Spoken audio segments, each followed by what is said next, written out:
I'm supposed to be the franchise player, and we're in here talking about practice. I mean, listen, we talking about practice. Not a game, not a game, not a game. We talking about practice. Not a game, not a game. Me. Bam, bam. Me, man. Not a game. Slap that place, she scored 30. All right, man. Welcome to episode 6 of We Talking About Sports. 6 times. 6 times. Let's go. As you know, I'm Justin Martinez. This is Ben Diaz and Roland Zamora. And what we do here is we talk about sports. But to open up, we always like to talk about our week. Ben, Big Business Diaz, tell me about your week. What did you do this week? I had a very adulting week this week, man. We had been working on refinancing our house for like 2 months, and we finally got it done on Friday. And finally, after getting that done, then we were able to get a vehicle because we had to wait for that to finish. So we got a vehicle on Memorial Day. Yeah, it was a busy week last week. Glad it's over. There was no UFC fights on Saturday either to help get me through the weekend.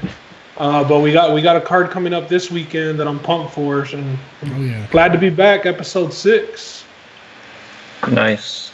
Well, what kind of car did you guys get? We got a Kia Sorento, like an SUV. She had her mind stuck on an SUV. Nice. Yeah. And, I like and he those got the little wheel crossover package SUVs. too. They ain't 20s, but we're going to keep them clean. That's slick for sure. Yeah, my week was kind of chill. It was like a normal week for me. I'm back up in San Antonio, still doing the whole work from home thing. The gym at my apartment opened up this week, so I cautiously made my way down there 3 times last week, trying to get into that swing of things again, trying to get back into shape. So when we get out of this coronavirus, I can pick up a basketball and not be too far off or something. So I did that this week, and also I got news that I'll be going back to work starting here on Monday. So back to normal. Get in there at least. So yeah, and more sports. More sports You went to the came out. basketball gym or you went to lift? No, so I just went to lift. There's no basketball courts open right now from what I can tell or what I've been able to find. So, yeah, I'm just limited to lifting weights, which is not my favorite thing in the world. If anybody knows me, I'm kind of frail in build, so I'm weights are not my best friend. But trying to get back into shape, just trying to do a little something as I get older. I'm not going to stay in my 20s forever, unfortunately. So found a gray hair on my head this week too, if you guys want to know that. But yeah, it's a little too much information. Did you have to wear gloves and all that? No, we weren't required to wear gloves at our gym. We just had to sanitize everything after we were done using it. So, and thankfully, both times that I went, there was only one other person in the gym with me, so it wasn't bad. The funny thing that I found though was that our gym said that there's no like strict rules other than staying 6 feet apart, and no strict rules as far as number of people. But if it got to be that point, they should follow 15 people at a time, which is odd to me because it's a kind of small place. I don't see how 15 people could be in that gym, but oh well, it's all new to us right now, I guess, trying to figure out what we can and cannot do. Does the gym even have 15 machines? In total, probably. Yeah, there's about like 6 or 7 treadmills. There's 1 bench and squat rack. And then there's like this crazy, like all-in-one thing that I have no idea what it does. It's just it's like a Bowflex intense. or something? Yeah, it's like a Bowflex, pull-ups. You can there's a punching bag attached to it. You can throw a weighted ball against it and do some weird ab workouts or I whatever. was just trying to see if 15 people would have their own machine, like if that's the capacity. No, probably not. Probably not, unless you put like 5 or 6 people in the yoga studio. Then maybe you can make it work. But yeah, no, I don't want to be there to find out. Yeah, I had a pretty good weekend. I went to SPI. I tried to social distance as much as I could, but it's hard when you're at the beach and the hotel. Went to restaurants and it was fine because there was like 2 tables in between people, and we went at different times where it was not like peak times or anything like that. But yeah, I mean, it was a good weekend. I kind of needed that, just a refresher. Like a lot of people were at the beach this weekend. It was. Did you run into anybody or no? Yeah. Then the next, I'm there, and on the day I'm going home, my cousins are calling me like, "Hey, you want to come through? We're at Wanna, and I'm like, man, I do, but I'm just gassed already. I got no energy left. I've been swimming. I went to go swim, really, as I was up in the beach the whole time, so. Yeah. Swimming with the sharks. Baby swimming with the sharks. Something like that. All right, man, let's get to these YouTube comments. What we got? We got Bet King, we got Josh coming in, man. The faithfuls. We love this.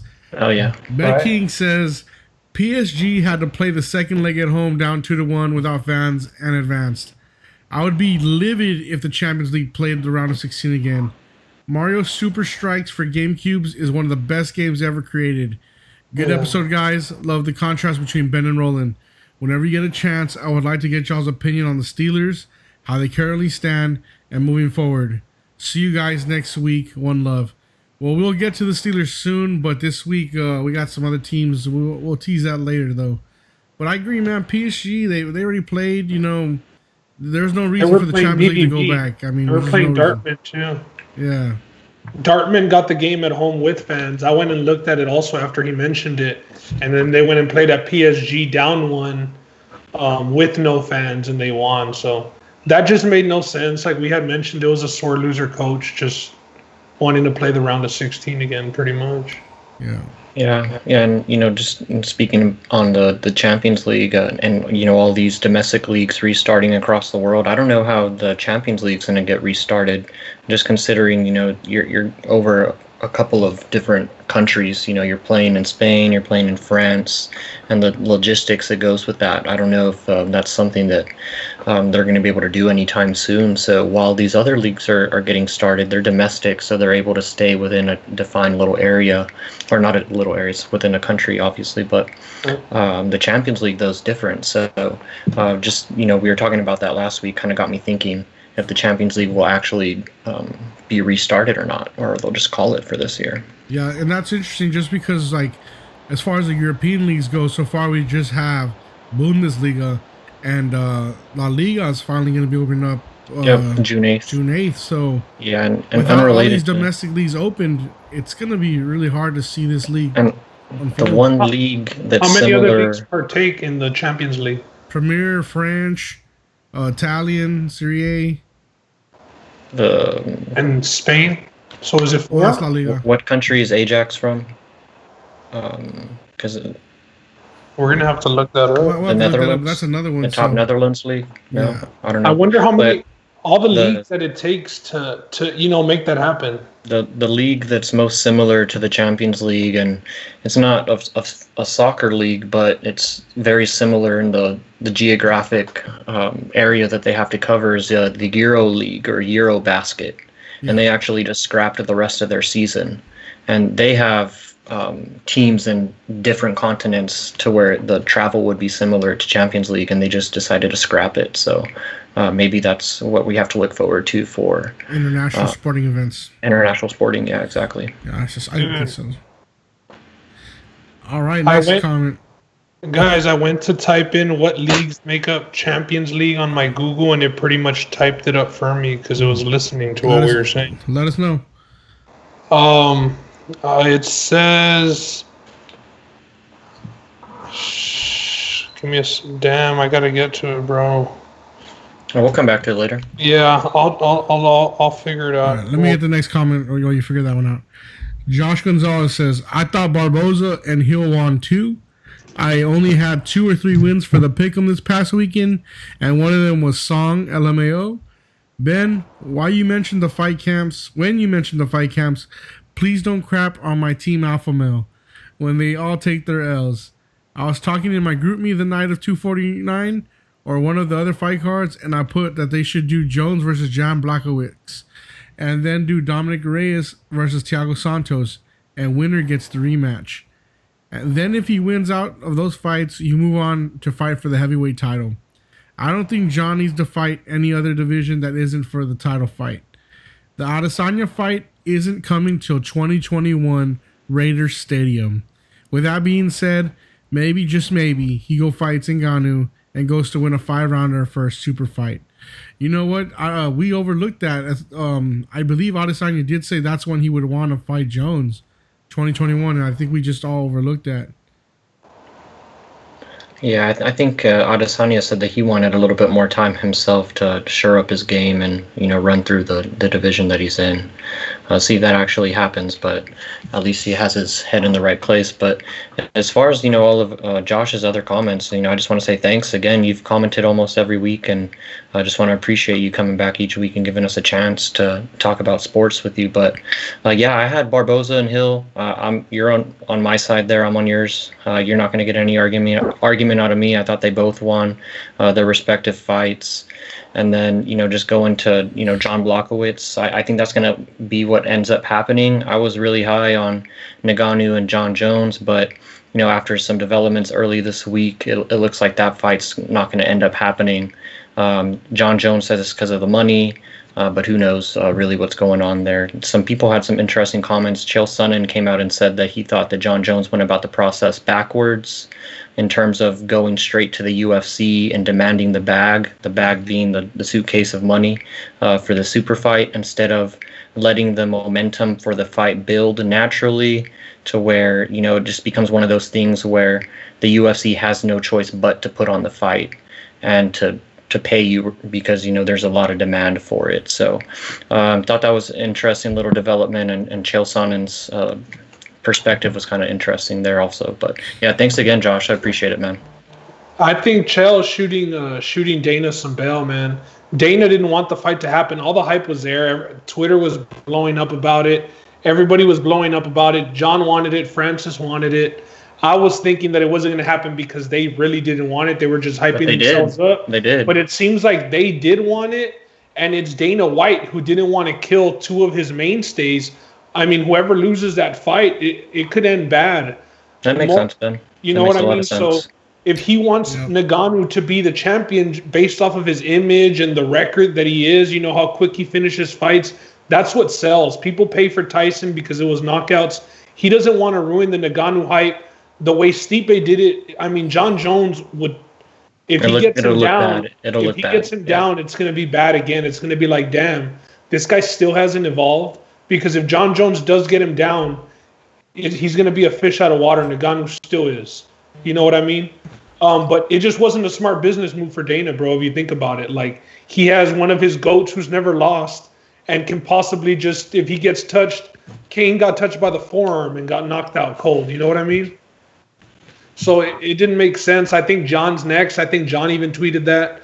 So it should be the easiest fight out of the batch that he had to pick from. But yeah, Josh, it seems like that fight's next, and John will add another defense to his ruby to the belt.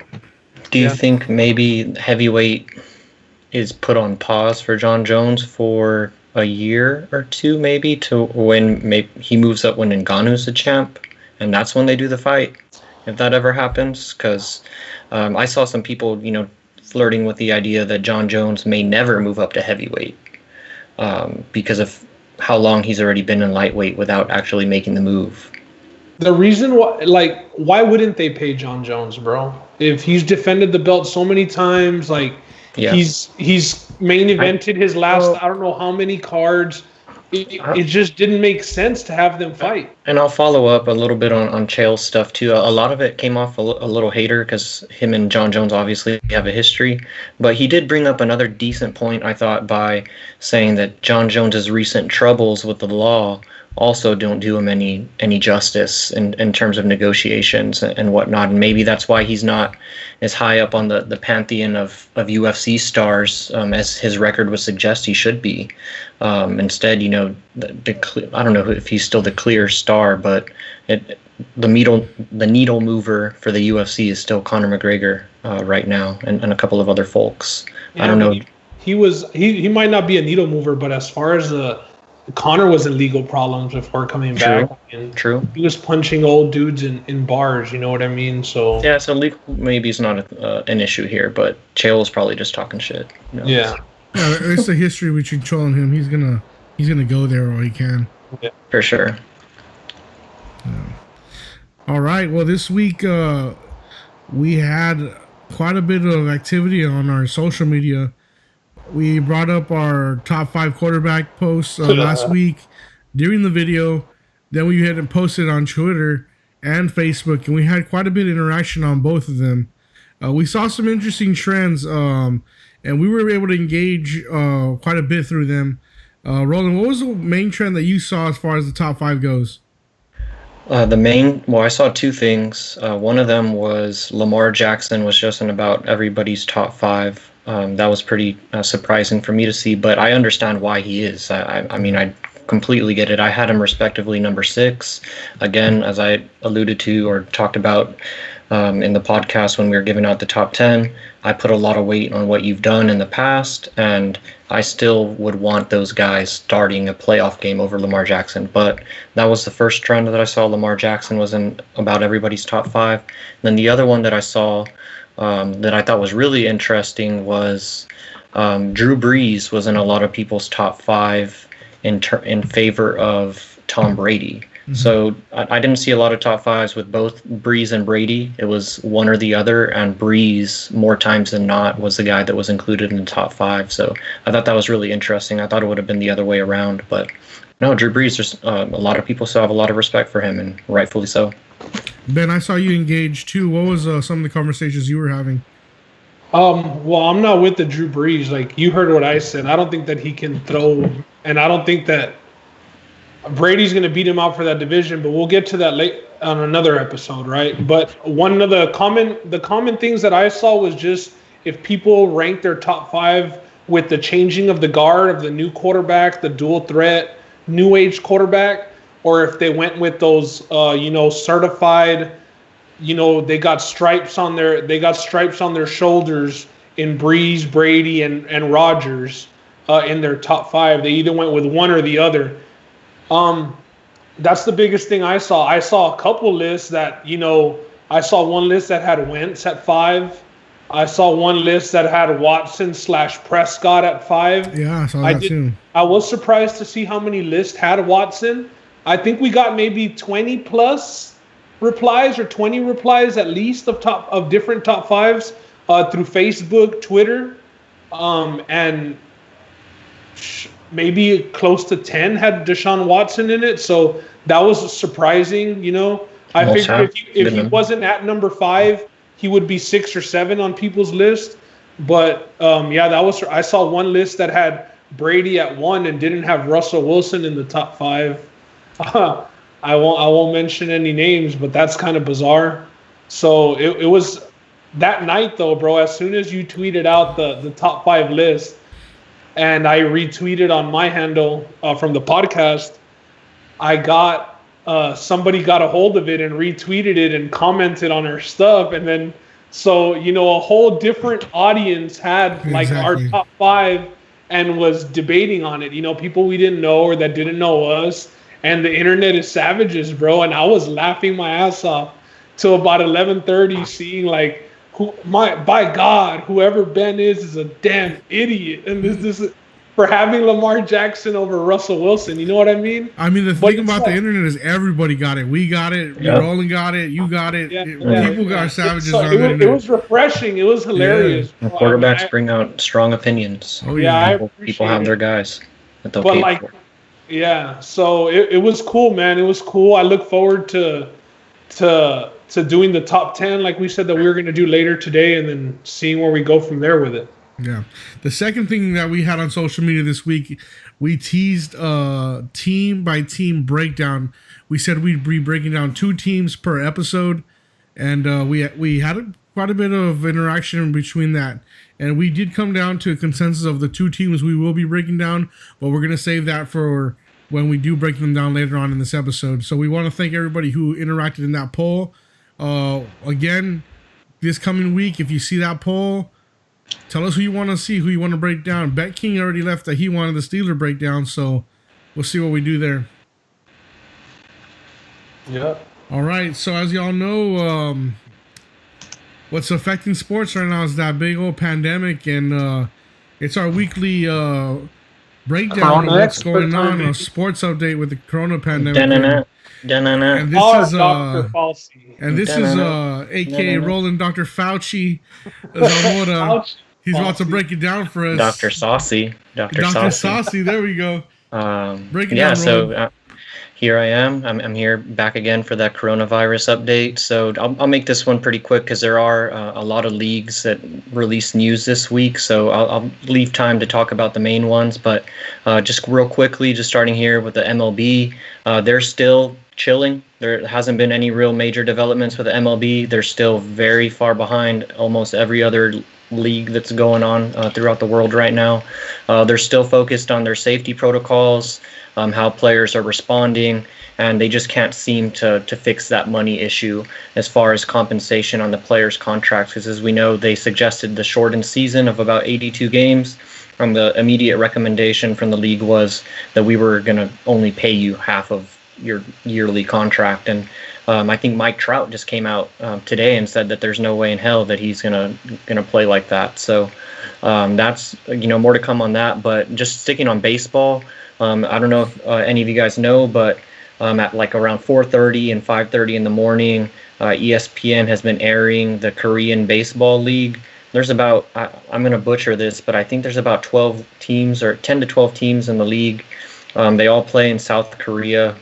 And there's a lot of former MLB players on there. So if you're a big MLB fan, there's some names that you might recognize. But the big news with the KBO is they just signed a broadcasting deal with ESPN to where they're going to be aired in more markets than just North America, or just America rather. So they're going to be aired on ESPN Deportes, and in Canada, among other places. So that's big news for the KBO. That's a league that's taking advantage of the MLB not playing right now. Granted, it's at 5 a.m, but it's still exposure for a league that would otherwise not have any.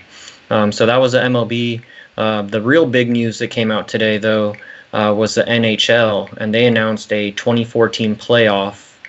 They're skipping the rest of the regular season, and they're just going straight to the playoffs with 24 teams, and I believe they're going to be playing in a defined region.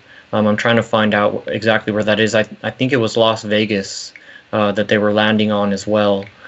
So I know they're going to release some more information about that, but they are going to skip the playoffs and go straight to the not skip the playoffs, excuse me. They're skipping the regular season, going straight to the playoffs, which we could see another league possibly adapt to that. There were some news that came out today also that the NBA is considering a World Cup style tournament to end the season, to where the top 20 teams would currently make it. And that's a shout out to the Spurs. So that means their playoff streak gets extended another year with an asterisk on it, but it gets extended another year.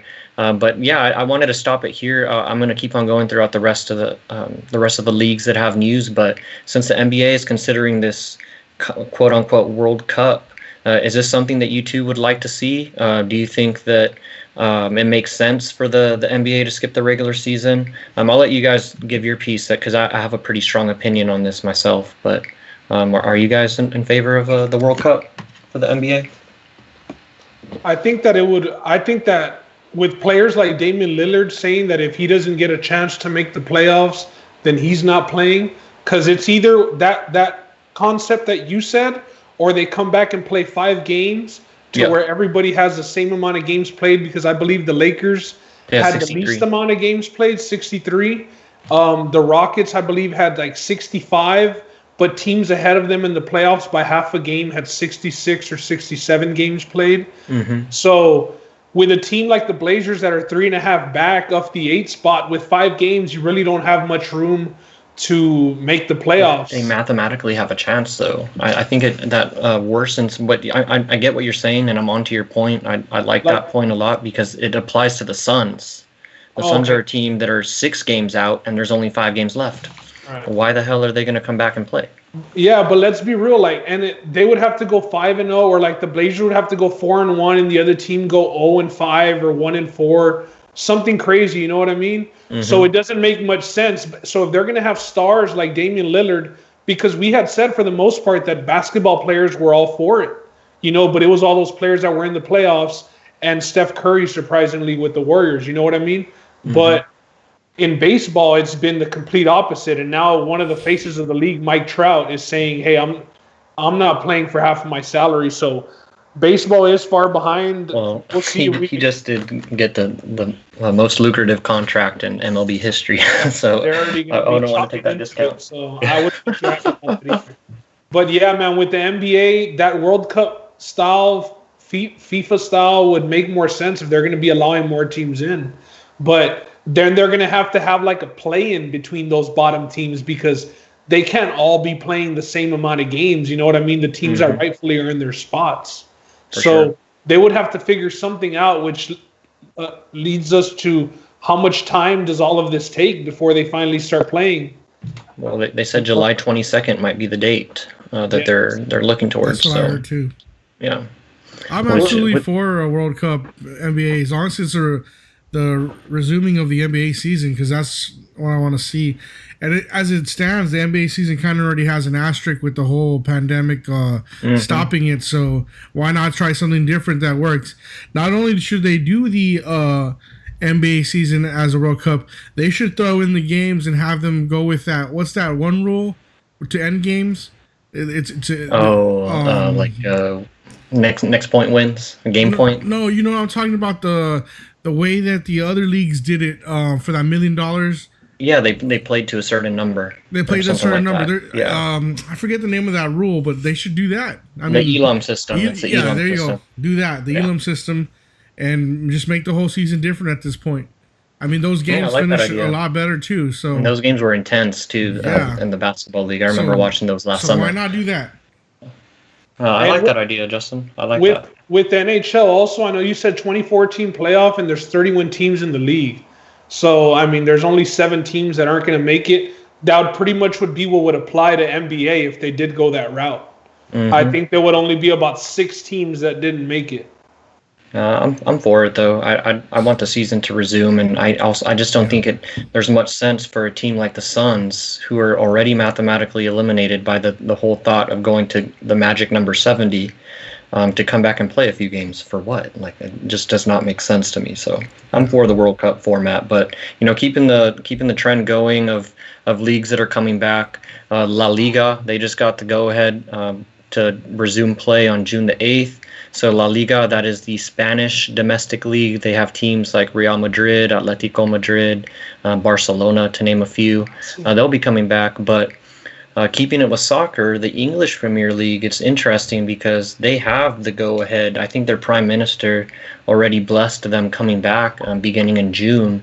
But the league just can't seem to agree on when to come back. There was a tentative date thrown around of about June the 8th or June the 12th that I saw, but it does not look like the Premier League is going to get there. And to make matters worse, I don't know if this is a correlation, but they just canceled the Women's Premier League in England as well. So also, just a note on that, they've had a few players who've been outspoken about not coming back. Yeah, they've had players that are outspoken, and they have people that are still testing positive. I think 2 or 3 guys from Bournemouth tested positive last week, and it hasn't stopped really. So I'd still be scared if I were in the English Premier League thinking about coming back, because it doesn't seem like they have the virus is under control as other parts of the world. So English Premier League not looking good for them.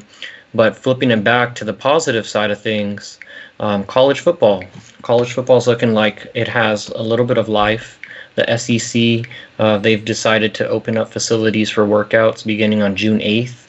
Now, granted, this is before students are even allowed to go back on campus. So they're doing this strictly for the athletes to get them going, because strictly for the money. I 100% agree. There's no way that they're going to let this season go unplayed, even if it means the SEC just playing a conference schedule against each other for the season, because like we were talking, or like I talked about with Eurobasket getting canceled, the big problem here with the colleges are, the travel. They want to keep it to a region, so they want to play within their conferences is kind of a lot of what I'm seeing. But good news for them. They're coming back June the 8th. And then to finish up the Corona talk, which should hopefully lead us to our next topic, is the NFL.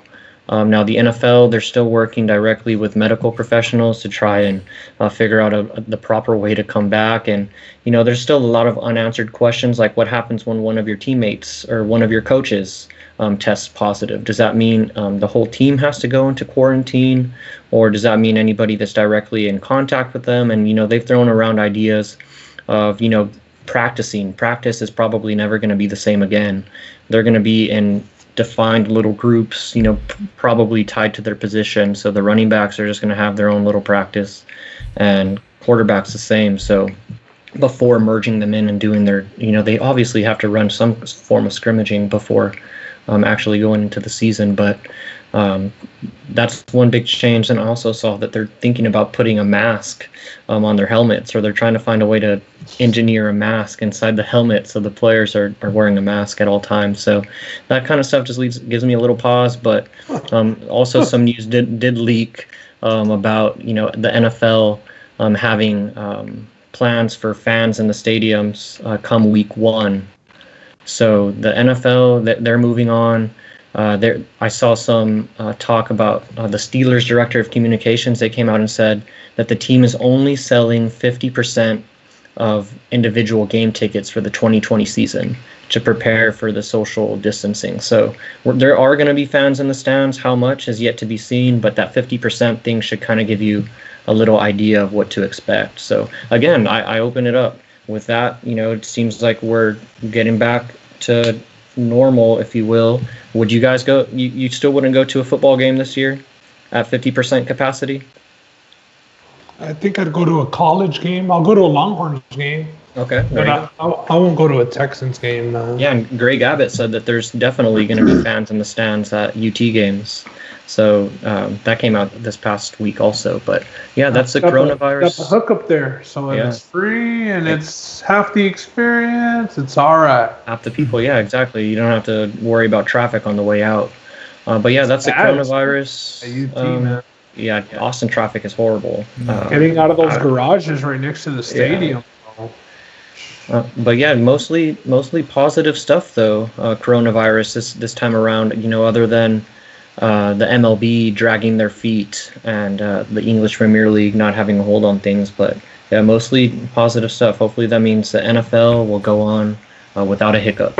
One thing I heard about the MLB was some kind of situation where the players with the bigger contracts would give a little bit more to the people with the smaller contracts to help them out. But it's a mess because I know nobody wants to give up on their check. And one league that I'm also surprised, before we hang it up for the coronavirus, one league that I am kind of disappointed that hasn't come back yet is tennis, because there's not a lot of contact involved in tennis. I'm surprised that there haven't been some tournaments going on, but I think there's something scheduled. There's been some refusal with some of the players not wanting to do the test to take the test to make the comeback. There you go. All right. So we'll see what happens. All right, man. Some NFL quick hitters. Devontae Freeman said he's willing to sit out if the asking price isn't met. Jamal Adams, trade talk heating up. Some of the things I heard was a first and a third possibly for the Cowboys to get Jamal Adams. What have y'all heard? I've heard that, but I've also heard that the Cowboys are nowhere near trying to do something like that to get Jamal Adams, because in order to give that up, you still have to sign him on the back end. He only has 1 year left on his deal, so it wouldn't make much sense for the Cowboys to do that. I mean, they ran that risk with Amari Cooper, ended up signing him, but with this Dak contract pending, and we'll get into that later, I just don't think that they'll have the capital to pull it off. Okay. Yeah, did you say Devontae Freeman had a concussion? No, that he's going to sit out. Surprisingly so, I didn't say that, but he's going to sit out. Yeah, he's sitting out. Because he's concussed, or he's just waiting for the money.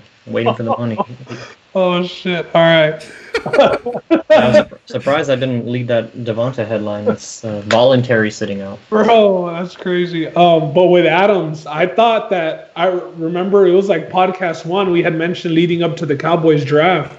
I heard the same thing now about the first and third, but I was thinking that maybe the Cowboys just first round pick would have gotten it done for Adams this past draft, and especially with Byron Jones leaving and a couple of secondary guys leaving. We thought that it made sense, but like Roland said, you got to pay him. And what are you going to have? One of the highest paid safeties in the league to go with one of the highest paid receivers, one of the highest paid running backs, one of the highest paid quarterbacks. Be the new Los Angeles Rams. Lines. Like I understand that they're the most lucrative team as far as monetary value in the NFL, but so got a cap. The cap is the same for all the teams. You know what I mean? So that would be an awesome pickup if the Cowboys could make it happen. But unfortunately, it doesn't look like it's going to happen. And the one thing that I've been hearing is the Jets have been saying that they want to make him a Jet for life. So Adams is saying, okay, well, let's not do this option. Let's pay me. Let's get this extension going. But then you hear of them taking calls before the draft for him. So how are you going to tell a guy you want to make him a Jet for life and he's on board with it, even though y'all are trash? Everybody has a price. And then you're disrespecting him and taking calls. You know, it's like you have him up in limbo. So you don't want to pay him, but you say that you want him to be a Jet for life, and you're trying to trade him. So it's just I know he doesn't like the general manager there at all after that happened this past year. So sure.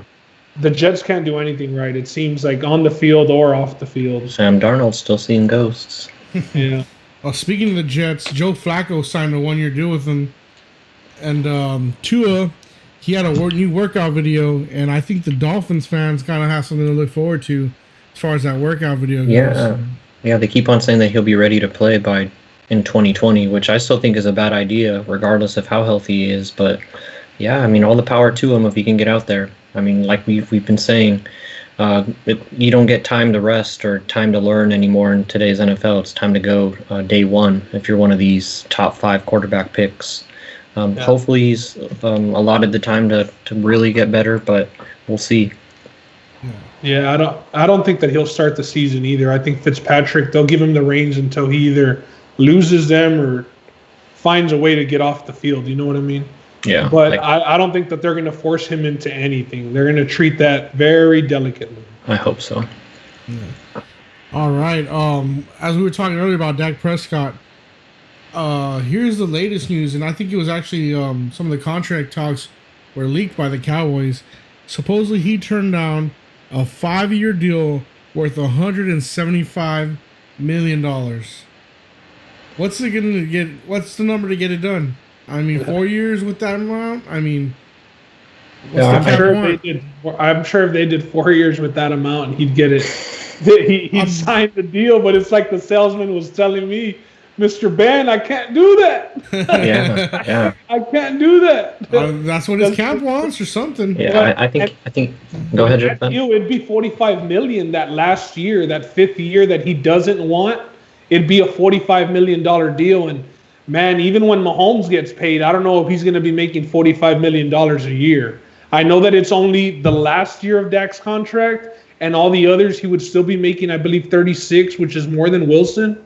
So I don't know. And then you have his camp saying that those rumors aren't true. But, I mean, it's the Cowboys leaking them, bro. I mean, it doesn't look like a good situation.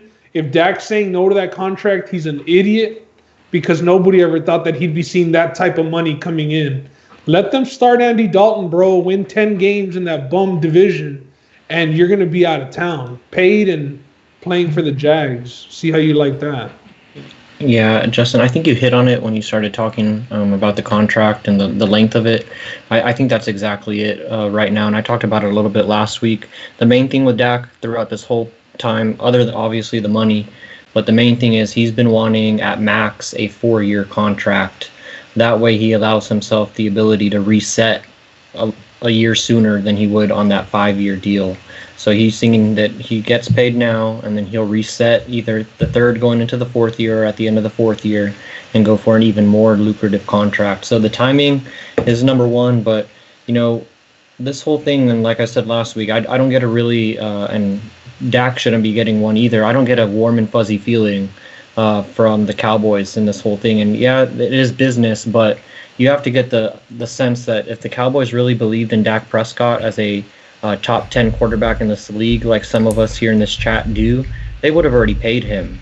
You know, either they still have some reservations about him really and truly being the guy.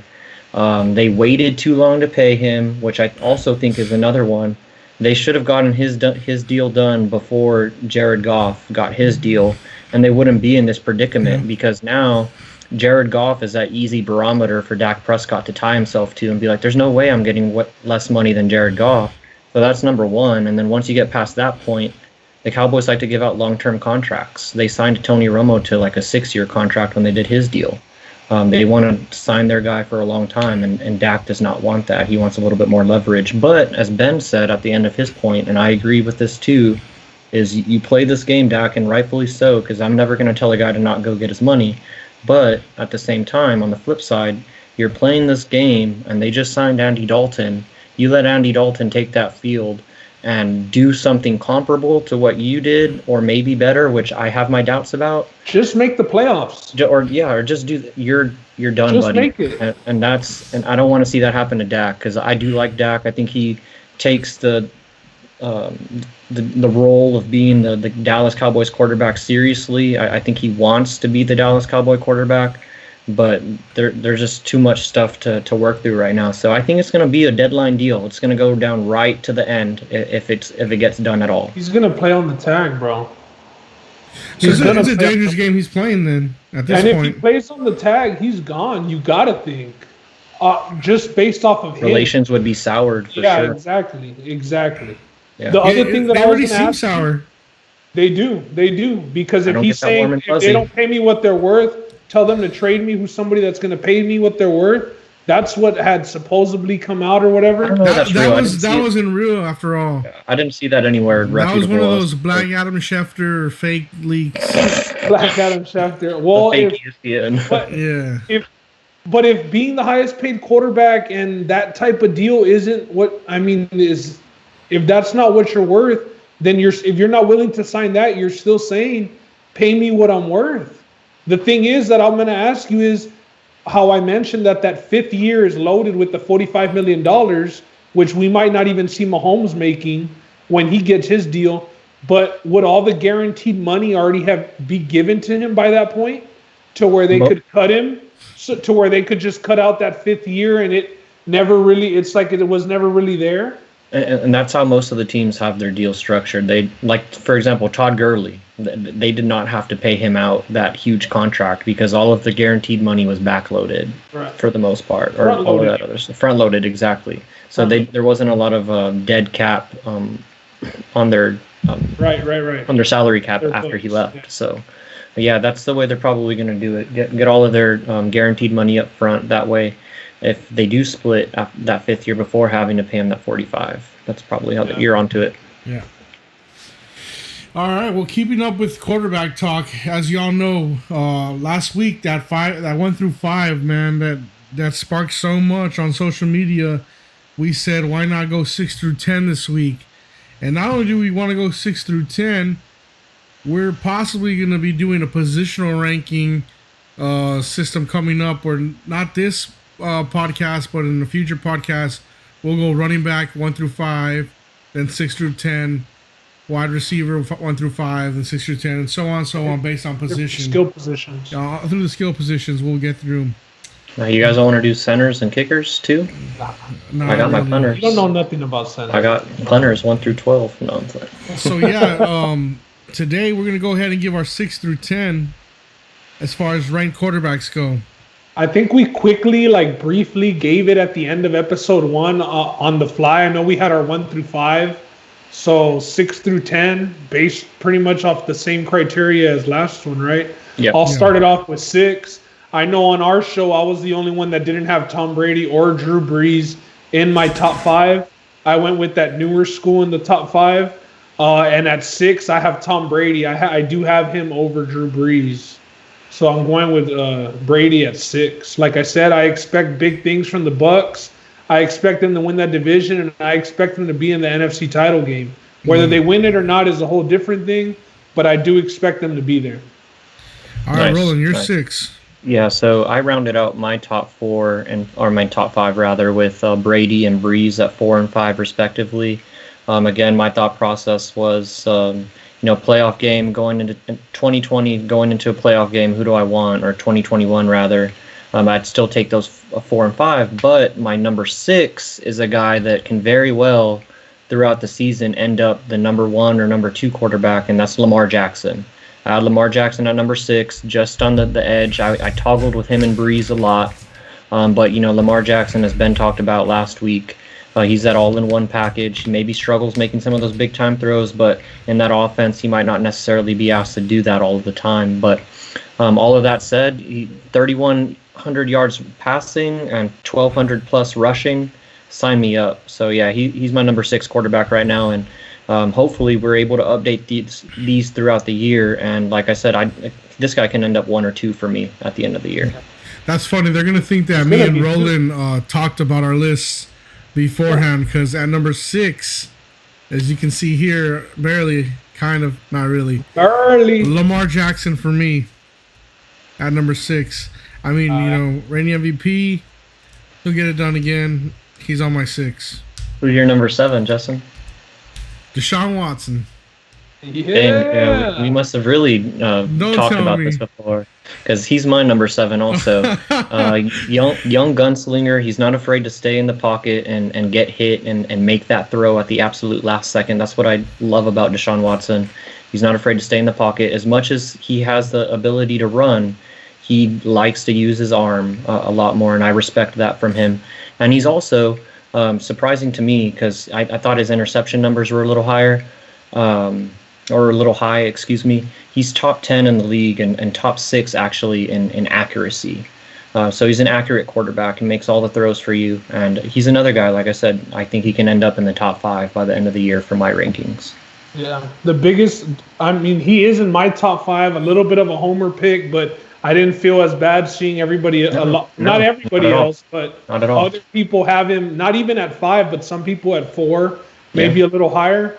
But the thing I'll say, his biggest downfall as a Texans fan, and we're going to get into how this affects the team later on as far as perception-wise, but he's such a playmaker that he'll hold on to the ball way too long before he throws the ball away. Yeah. It's like hold the ball till the last minute and try and make the play, but it turns out in a sack instead of throwing the ball away and living to fight another down. And like it can turn out good when he gets kicked in the eye and still throws a touchdown, or it can be bad when he runs in circles and gets sacked. You know what I mean? Mm-hmm. So that's the downfall with Deshaun Watson, and throw the ball away, dude. I'm screaming at the TV, just throw it away. I love to watch him play, though. A great play. Yeah. At 7, I have, as much as I've crapped on him, Drew Brees, just IQ, longevity, all of that.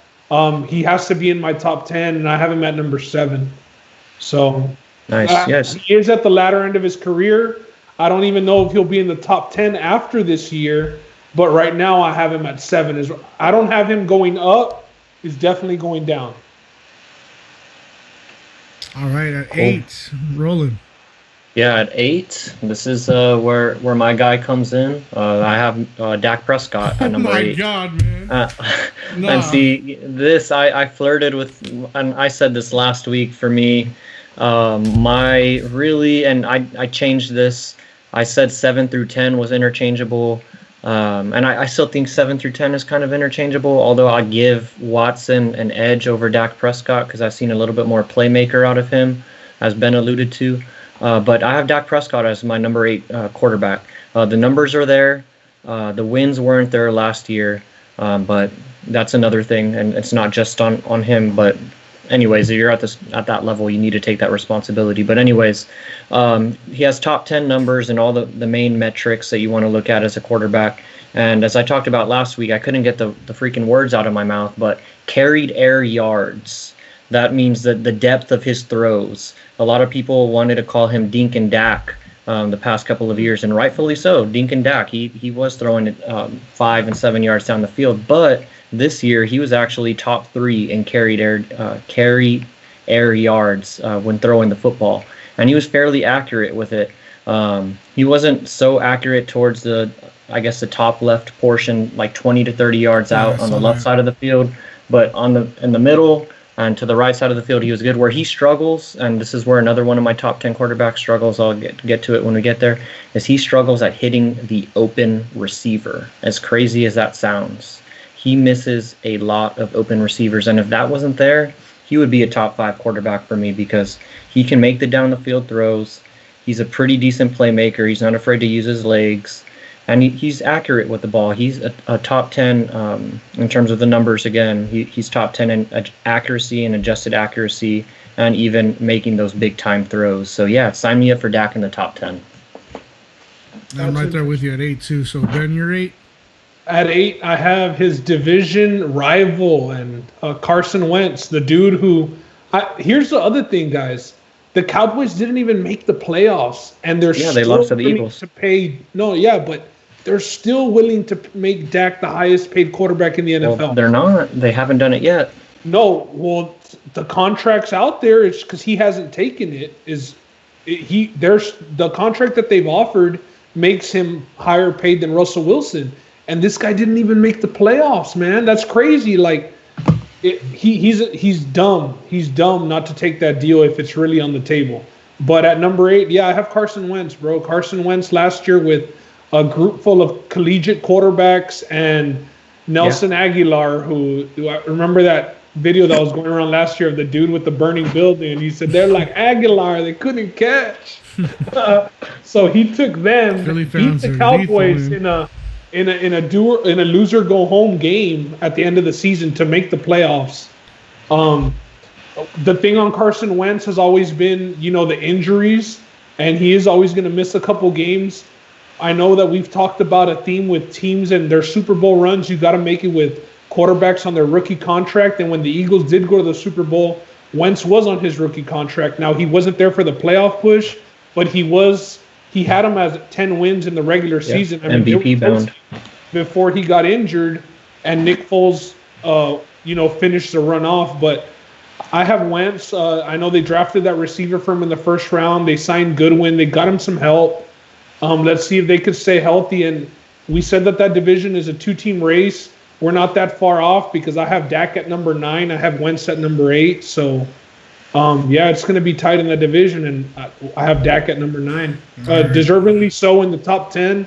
One thing I'll say about Dak, and like Gilpin pointed out on Twitter when comparing Dak to Watson, because that's who he had his top 5. He put Watson/Dak. He said nobody ever the expectations for Dak were never top 5. Yes, third round pick, or fourth round pick. Yeah, being drafted in the 4th round. Yeah. So for him to be at the point where he is now, that's why it's just so mind blowing that he won't take this deal. But yeah, man, Dak number 9, and I think deservingly so. He's a top 10 quarterback, but you're definitely not top 5 quarterback, and you're getting paid as the number 1 quarterback. So come on, brother, come back down to reality. And that's the most important position for the Dallas Cowboys, and I think for every team. So they really need to get the ball rolling on that. I know that right now there's no workouts or anything, so nothing's missed. You're not missing anything, but if they do get to that July 15th date and he ends up playing on the tag, the relationship's going to get a lot more rocky and sour. I think this is where me and Roland might have a difference in our lists. Roland, who's your number 9? Well, my number 9, and this is a little bit of a, I don't know the right phrase for it. I just really, really like the guy. I like watching him play. I love gunslingers. So with that said, my number 9 is Matt Stafford. Okay, good. It's not. Okay. So my number 9 is Matt Stafford. He was injured last year, but when he came back, he looked really good. The depth of his targets had improved, meaning the same thing as what I was talking about with Dak.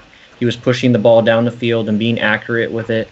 He's a guy that's really had, minimal talent or minimal weaponry around him for most of his career. I mean, his best target this year was Kenny Golladay, which is actually a really good receiver, but still not as good as some of these other wide receiver corps that are out there, as other quarterbacks have. Would like to see him with more talent around him, but definitely the numbers are there. If you just take that 8-game average of when he played, or how many ever games he played, he was putting up top 10 numbers. So Matt Stafford for me there. And like I said, I really like him though, so I probably have him a lot higher than other people. Number 9 for me is a gunslinger. Probably not going to be in y'all's top 10, but for me, if you throw 30 touchdowns, you're in the top 10, and that's Jameis Crab Legs Winston. You got a number 2 in your top 10, cuz? Come on, man. Shaq in the pool. Just giving you all of them for that one, bro. Hey, 30 touchdowns. 30 for 30. 30 for 30. Hey, I don't, Justin, are you being serious or are you trying to go viral? For real? I mean, I got him at 9. It's not like it's top 5, you know? No, that's fine. Hey, you know what? No, I didn't put him not at 9, but at 10, I have a very questionable pick, and it's pretty much just on the jump that I expect him to take, and that's Kyler Murray at number 10 for me. Based on the offense that he's playing in, the weapons that they've gotten to him. Last year was his rookie season. It was his head coach's rookie season.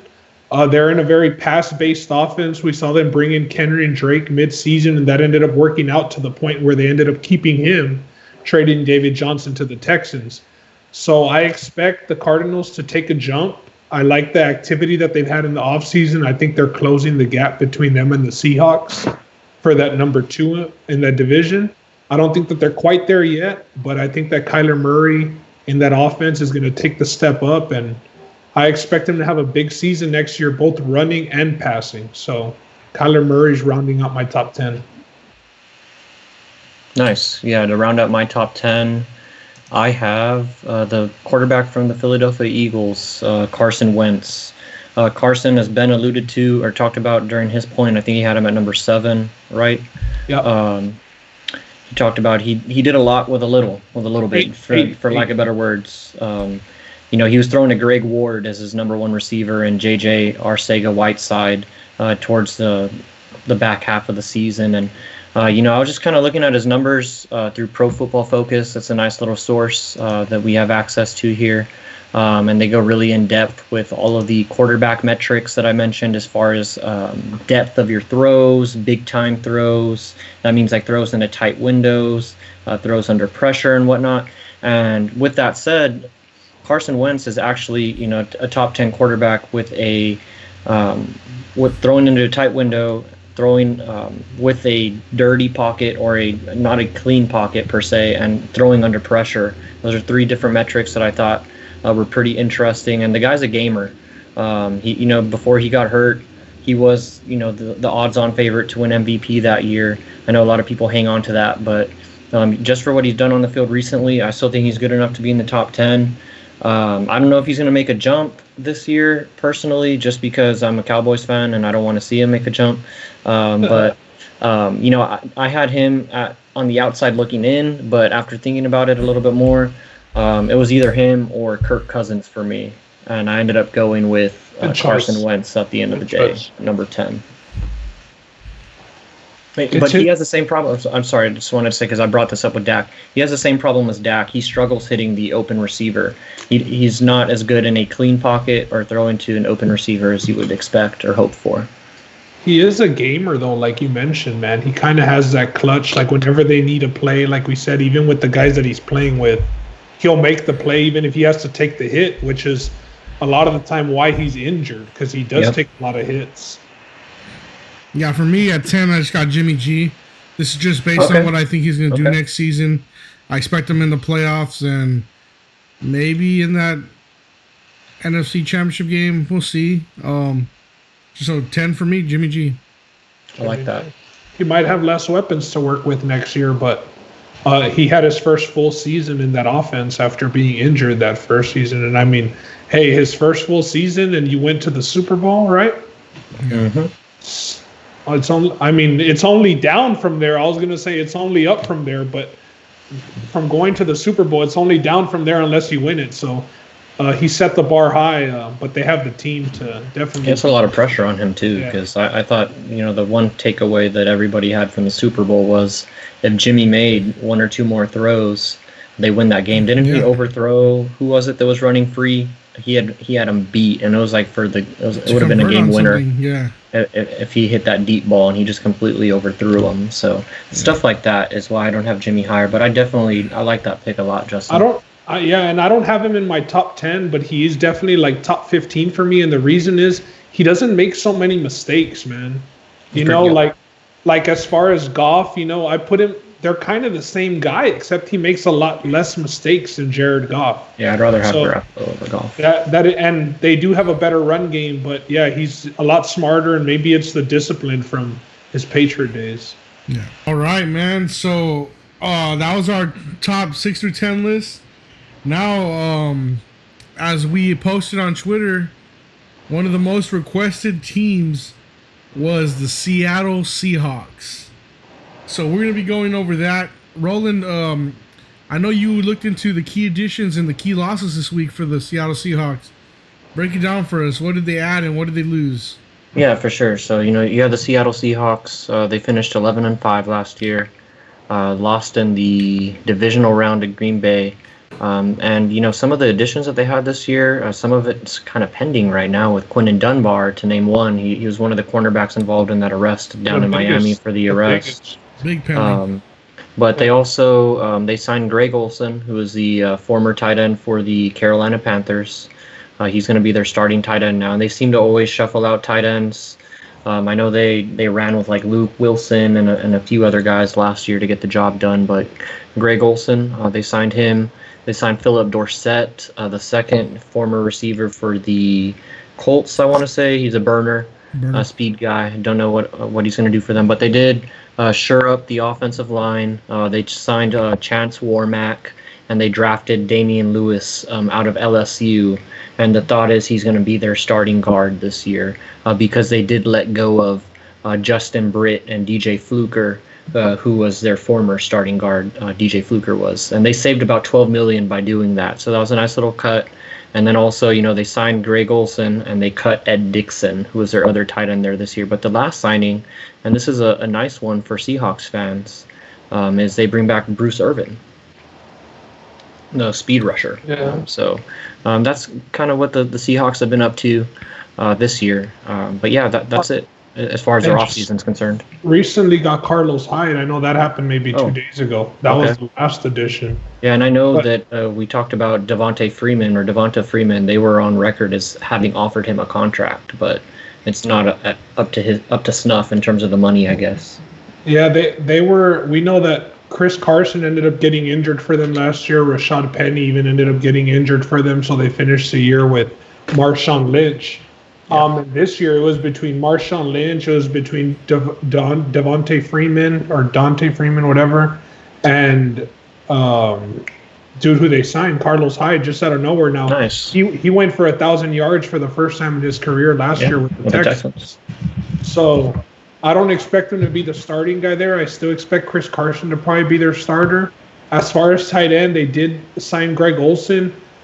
I don't know if he starts over Will Dissly. I know Will Dissly had that. Dissly's the other guy. There you go. Yeah, and then they had Hollister was I know my brother forever was telling me we have a practice squad tight end, and I think even Hollister ended up getting injured when it was all said and done. Dissly was a baller while he was healthy, though. Now that I remember it.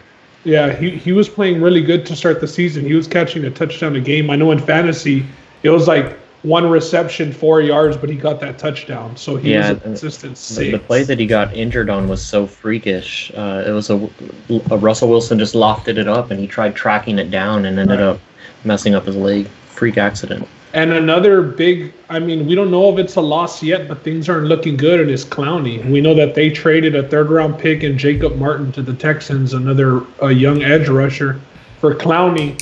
And what seems now to be a rental because it doesn't seem like they're willing to pay Clowney all the money that he might get to come back on a discount maybe. Yeah, we'll see. We'll see what happens.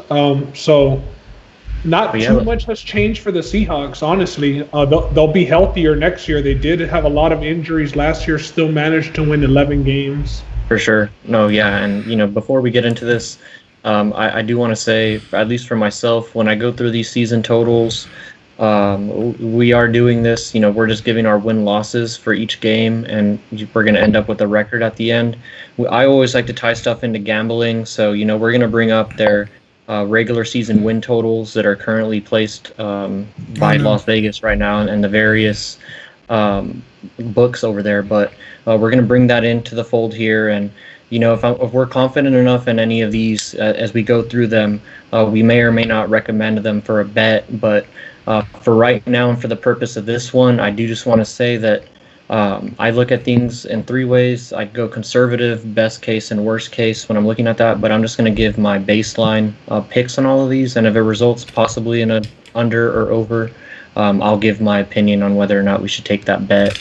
But yeah, I just wanted to throw that out there. I do like to tie into gambling. So with that said, I mean, Justin, we said we were going to go with the Seahawks first, right, out of the first two teams? Yeah, so week 1, they got the Falcons. What's their win total? The Seahawks for Vegas? Yes, it's 9.5, right? 9.5. Okay, 9.5. 9.5. It was up from 9. Yeah, week 1 they're at Atlanta Falcons. Yeah. That's a W for me. I agree. I think that's pretty handed. I'm not gonna say handedly because Seahawks games do tend to be very close and interesting, but they do end up being on the right side of those. And interestingly enough, you did bring that up last year, and this might be a sign of regression, but they historically play these kind of games, so it doesn't really scare me. They had 4 games last year decided by 3 points or less, 2 of which were in overtime. So that's 5 total games because there's 3 by those Niners games, and they won all of those games. They were 5-0 in all of those 3 points or less games. The time that they lost to the Niners, I think they got blown out, if I want to say that correctly. Or I know they lost by more than 3. So they won both of their games in overtime, and then they won their other games that were decided by a field goal or less. So they're 5-0 in those games.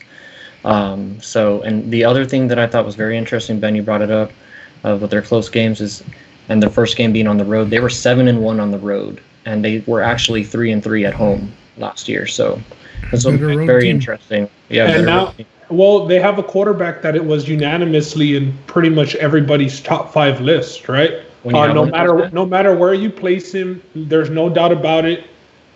For most cases, he was in everybody's top 3. So when you have a quarterback like that, I mean, that travels anywhere. Another thing that we have to look at for road games is if stadiums aren't going to be at 100% capacity, how much do you take home field advantage into account?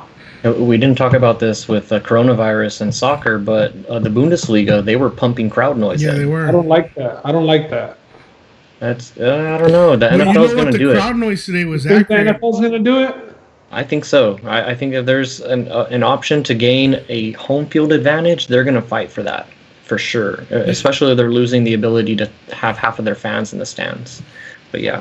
Today, as I watched the Bundesliga, the crowd noise was accurate. When they got near goal, the crowd noise pumped. When it was just regular, they toned it down.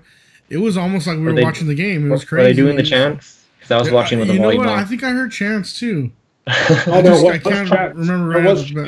But the thing is, when you know that there's nobody in the stands, it sounds so weird. I like the rawness of the MMA where we get to hear everything. Yeah, true. I know sometimes fighters hear a little bit too much, and it ends up helping them win the fight, right? But I'll be interested to hear some hits mic'd up without the fans. Yeah, I'm glad you brought that up, though, Ben, because that's not decided yet if they are going to pump noise in there. So you do have to think that home field advantage might take a hit this year. Because we know some of these teams do have a pretty good home field advantage. The Seahawks being one of them with their stadium. The Falcons are going to pump noise. They were 3-3 last year. At home, we know that. That's 4-4 at home. 4-4 at home. Excuse me. I was reading their division record. They were 3-3 against the division. But I think we all pretty much have them beating Falcons week 1, right? Yeah, we got them. Let's move on to week 2. Week 2, they are home at the Patriots. Home against the Patriots. And that's a primetime game too. Yes. That's 7:20 Sunday nighter. Yes, it is. I have the Seahawks. I have the Seahawks winning that game. I like Seattle at home beating them as well. Yeah. And just a little. No, never. I'll save it. Never mind. Keep on going. All right, week 3, 1 o'clock game, 1:30 game. Well, that's Pacific, so there'll be It's at 3:25. It's a 3:25 game for us Central. That's the Cowboys. They have a good regular season record against Dallas. They're 3-0 against them in the regular season since 2015. I think this game can be a shootout. It's a toss-up game for me. I do see a route to victory for the Seahawks, but if they do get into a shootout, like I think this game might end up being, I don't think they'll keep up with the Cowboys and all the weapons that they have. So I'm going to give them my first loss. It's a 50-50 game for me, though. It is a revenge game because the last time these two teams played, it was 2 years ago, the Cowboys kicking the Seahawks out of the playoffs. And I remember that vividly because I got to talk a lot of trash after that one. And Dak Prescott game-winning drive. Yeah. This one's tough, but the Seahawks are at home again. They are at home again. I tend to lean towards them. This is a 50-50 game, and it's one of the closer 50-50 games than other ones. So I'm going to go ahead and mark this one as a loss, not just because I think that it'll necessarily be a loss, but they can't all be wins. This is just going to be one of the ones that I'm going to go loss. Thank you for saying that, Ben. And maybe there's a 50-50 game later on the schedule that I just go win on. And they might be irreplaceable, but they'll win one out of those two. That's exactly where I'm at going into this. It's a loss for me just because it's a 50-50 game. You can see path of victory for both teams. There's going to be other games where I think they're going to have the dub, so I'm going to give them the L here just to be on the safe side, to be conservative today. All right, so we're skipping to week 5, right? Because I lean Seahawks. I lean Seahawks to beat the Cowboys. I just want to put that out there. Okay, week 4 at the Dolphins. That's a W. Win. Yeah. That's a W. So they could go 3-1, 4-0, arguably. They have a real strong first month. West to East Coast might give them a little bit of trouble, but they'll be okay. Yeah. Nah, they'll definitely win that game. It is an early start, like you say. They usually have the later starting games, the 3:00 games. The Seahawks. This one will be an early one, but the Dolphins don't have enough to hang with them. So they go from the Dolphins to a night game, a Sunday night game. Prime time again. Home, prime time. Yeah. Minnesota. Yeah. Oh man. For me, this is that 50-50 one. If I'm gonna give them the loss on the Cowboys, I'm gonna give them the win here. Yeah. Or if they're gonna win the Cowboys one, I have them dropping this one. But I don't see them winning both the Cowboys and the Vikings game. But I'm gonna go win here, and that puts them at 4-1 for me to start the year. Yeah, I'm gonna have to echo that. That's another 50-50 game for me. But I lean. If I were betting this game, I'd probably take the Seahawks without really thinking too much about it, just because, the Seahawks have a good track record against Kirk Cousins. The Kirk Cousins-led Vikings, they're 2-0 against them since Kirk has gone to Minnesota, so there's a good track record there. Then I also just want to see what Minnesota comes and looks like to start the season. I know they lost Stephon Diggs in a trade. Well, they didn't lose him, they traded him. And they don't have Xavier Rhodes anymore, so I know he was getting beat up anyways, but it's kind of a new identity maybe to the team, and there's going to be a lot of Dalvin Cook, but I'm going to stick with Seattle in this one. So I also have them 4-1. And we know in this game it's primetime, and we know the famous ESPN Kirk Cousins primetime record, bro. He hasn't won good. One yet. Yeah. I think he won his first one last year. He won one. This would be the NBC, I think, because it's Sunday night. It's prime time regardless. Yeah, but prime time he sucks. Yeah, you're right. Yeah, so that's why I'd go Seahawks here. If I'm giving them the loss on the Cowboys, I'm going to go Seahawks here. Yeah, they're going to win one of those games, potentially two, or both of those games. Yeah. So I'm 4. I'm going win also. Okay, so that's 4-1 going into the bye week. Week 6, they got the bye. Bye. Yeah. So for me, I know Week 7 at Arizona division game. Say Phoenix. Yeah, so for this one, they split with Arizona last year, and that's because they did not have DeAndre Hopkins, who's the big addition to their team. It's a toss-up game otherwise for me, but I'm going to give them the L here because they're on the road. It's a toss-up game for me. It's a divisional game. They split last year, and Arizona should be motivated coming into this game at home. This is what I'm going to do, Roland. I'm going to give them the W just because they had a good road last season. And then the next, when they play Arizona at home, I'm going to split that one and give them the L there. So I did the opposite of that. Yeah. I'm just going to put it all out there, and I'm just going to say that I have them splitting the whole division like they tend to. Like they did last year, yeah. Yeah. So I'm just gonna have I'm gonna have them going 1-1 against the Niners. I'm gonna have them going 1-1 against the Cards. The team that I think that they have the best chance of going 2-0 against is the Rams. Yeah, let's save that for the rest of the schedule. But regardless, though, no, I know. I'm just saying. Regardless, I have them splitting with everybody, bro. Gotcha. So I already started off the Seahawks with 3 losses, 3 division losses, because it just happens every year, and Seahawks fans know what I'm talking about. So I'm gonna go L because it's in Arizona. I'm gonna go L.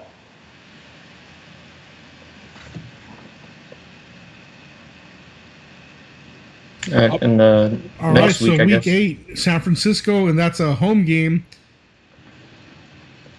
I'm going to give them the W. Just like I said, they're the 2 best teams in the division. Last year, they played them tough. I can see them losing this game. I mean, really, it's a toss-up game, but I'm going to give them the W just because they're at home, and I'm going to split them anyways. Yeah, I'm there with you splitting them, but I'm giving them the W this time against the Niners. I think they need to win to start it. Yeah, I'm gonna go win as well, and that'll put them at 5-2. Yeah, I have them at 5-2 right now. Week 9 they go to Buffalo, so a November game in Buffalo. Another early start time as well. Yeah, it's a 12 o'clock game for us. Yeah, I'm going to give them the loss on this one. I like Buffalo. I like Buffalo at home a lot. I'm a big fan of their defense. They added Stephon Diggs on the other side of that Minnesota trade. Also added Marion Addison, Vernon Butler, and Quinton Jefferson. And they drafted A.J. Espenza from Iowa. So they probably have the deepest defensive line in the league right now. And they also sneakily added Josh Norman and whatever might be left of him. But it's a toss-up game, realistically. I can see Seattle eking out this game because you never know what you're going to get from Josh Allen. But I'm high on Buffalo going into the season, so I'm going to give Buffalo the W in this instance. Yeah, I see where you're coming from, and I'm high on Buffalo in their division. But here I'm just going to go with the better quarterback, and I think that Russell Wilson will, at the end of the day, get it done against Josh Allen. And I'm a Josh Allen fan, but I mean, there's no doubt about it that Russell Wilson is the better quarterback there. So I'm going to give the Seahawks the win there. I'm going to go the same. Seahawks get the W here for me. Moving on to week 10, that's at Los Angeles Rams, and that's a 3:25 game. Yeah, on the road, division game. I said they were going to split, so I'm just going to go L here. Yeah, this one's tough for me because I think you got to look at a number of things in this, and not really just the LA Rams, but this is a tough stretch of games for the Seahawks. I know they come off a bye in week 6, but they're Arizona, San Francisco, and Buffalo. That's a pretty tough stretch. East Coast, West Coast. And a lot of traveling. I don't really like that going into this. LA, they did lose a lot of players. I'm not very high on them going into the year. But I'm going to keep my theme of staying conservative. I'm going to give them the loss here. So I have them currently at. And what's your pick, Justin? I'll tabulate my record right now. It's a loss for me here too. And I'm at. I have 6-3. I believe Justin does too. I'm at 7. 4-1 and 4-2. 5-2. You had them. Justin, you had them losing the Cowboys game. I You have had them them losing 5-4. the first Cardinals game, and you had them losing. No, I had them winning the first Cardinal game. Okay, got you. I had them losing that one. So I have 6-3. 5-4. Yeah, I have 6-3 so far. And another little note to throw out on this game. I think did all of us give this one to the Rams? Yes. No. Okay, so you didn't, Justin. You went with the Seahawks here. No, my bad. I gave a loss to the Seahawks. Okay, and so just a little interesting note, the Rams are coming off a bye week coming into this game. So it's a bye week for the Rams, and then this game at home against the Seahawks. Good pick up on that. So, I like backing the Rams there as far as, like I said, splitting. All right, well, week 11, like I said, they would split with the Cardinals. This time they're at home, and this is where I don't think they get the dub. So I give them a loss here at week 11. Okay, and I got the dub here, so I got them at 7-3 right here after this game. Yeah, it's a W for me. Like I said, I have them split. And, a nice little fact here about Russell Wilson. This is a stat I was talking about earlier. He is, in Seattle, is 7-0-1 against the spread on Thursday Night Football since 2012. He's 8-1 altogether on Thursday nights. I think that's correct. So yeah, he's a baller on Thursday nights. Seattle is a good bet on Thursday nights also. So I'm taking them here. Is that everyone's picking for Arizona? Yep. All right, so we're on to week 12. They're going to be at Philadelphia. It's a 3 o'clock game. No, it's a 7 o'clock game. Monday Night Football. Monday Night Football. All right. Oof, man. That would be their 4th primetime game in the season. I'm gonna give them the W here just because I gave them the L against the Cowboys. Yeah, I'm giving them the W in the best case scenario, and I think it is also the most likely case for them. Another trend thrown out there, and I don't like to stick to trends, but I mean this one's pretty strong. Russell Wilson's 9-2 on Monday Night Football, so I'm going to go with them going into this game in the Philly. Hey, trends so I have them get into. I have them get into 7-4 after week 12. I'm gonna go against the grain here, and I'm gonna take the Eagles at home. I like the Eagles to get this win, so that's their 4th loss for me on their schedule so far. And I think their schedule definitely softens up after this. All right, moving on to week 13, they face the Giants, and that's going to be at home. Pretty easy win. That's a win W. for me. I have the Giants not winning very many games this year, so yeah. Yeah. All right, 8-4. Week 14, New York Jets at home. It's a W. 9-4. The total's 9.5. They're at 9-4 going into week 15. So you have 3 games to cash the total here if you're taking the over. Nope. And I'm going to give them a loss here. I think there's just going to be an upset right here. I'm going to stick with what I had before, and I'm giving them a W. So I have them cashing the total. I have them at 10-4 by week 15. Against the Redskins? Yes. Okay. Yeah, I have the same thing. I have them beating the Redskins. Same. Should be no problem. I know it's away, but they should get it done. And then week 16, the Rams again. I have them beating the Rams. I have them beating the Rams as well. Me too. This is going to be a home game. They're going to get this one done. And week 17, it's at San Francisco. I'm going to go loss here for them. This is a game that could very well be for the division, depending on how both teams fare throughout the year. And it's on the road at San Francisco. I know we just talked about trends and Seattle being 7 on the road last year, but this game is going to be all too important for San Francisco to lose at home. So I'm going to give the Seahawks a loss, and for me, I have them at 11-5. I'm right there at 11-5. Yeah, I'm going loss to the Niners the last game of the year, but I definitely think that they get over that 9.5 threshold. And I don't think Russell Wilson, I think only one time he's won less than 10 games, I believe, since he's been quarterbacking the Seahawks. So I see them getting to 10 wins. And I see them getting there pretty comfortably unless something crazy happens. But they got there last year with a lot of injuries. I think 10 is very, very fair and conservative, because looking at how they get to 9-7, they would realistically have to lose to San Francisco twice, which could happen. They would have to lose at Buffalo, lose to the Rams, lose to Dallas, lose to Arizona, lose to Philly. I don't think all of that's gonna really happen. Yeah. So they're gonna win some of these games that I just mentioned to get them to that 11-12. I agree. Threshold.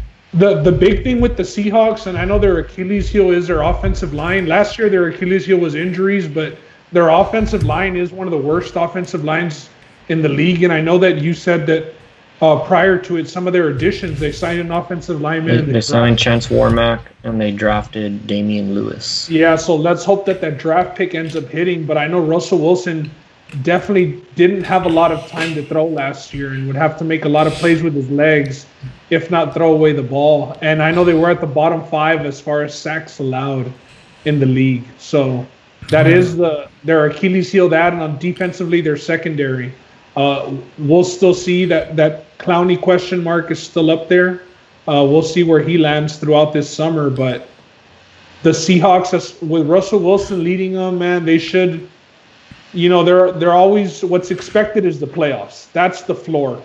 That's the floor, is the playoffs for the Seahawks if Russell Wilson's their quarterback. So, that 9.5 seems very doable. All right, for the sake of the podcast, 9.5 threshold, we all had it over. Yeah. All right, moving on. The next team that was chosen with a lot of interaction was the Houston Texans. And right now their win total is set at 7.5. The disrespect, guys. Yeah. Roland put in some key additions and some key losses. I'll have him go over those for us right now. Yeah, there's a lot of turnover, man, and that's probably why the total's set where it's at. But I'll start on the positives in terms of the additions that they had. So they have a new look offense in terms of the weapons that they're going to be throwing to this year. They got Brandon Cooks out there, David Johnson. They got both of these guys via trade, right, Ben? Am I correct in that? Yeah, they got both of these guys via trade. They signed Randall Cobb in free agency, who had just got done having a pretty productive year for the Cowboys. They brought over Eric Murray. They signed Bradley Roby, or they finished that transaction because they had him. They re-signed him. And they also signed Darren Fells. They re-signed Hargreaves, who they picked up in the middle of the year last year. They got the Tunsil deal done, and Roderick Johnson as well as another deal. Their key losses, obviously, are Carlos Hyde, Jonathan Joseph, Lamar Miller, but he was injured for most of last year, but Carlos Hyde's the main guy there. And then, of course, the elephant in the room is DeAndre Hopkins.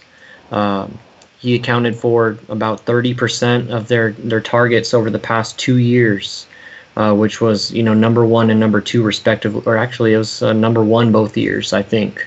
Oh, no, actually, it was second last year and number 1 in 2018 in terms of target share for an offense. And so that a third of that passing offense is walking away in terms of target share. So it's going to be interesting to see how they fare this year. But just to reel off a couple of their trends, they were 5-3 at home last year, 5-3 on the road, and they actually went 4-2 against their division.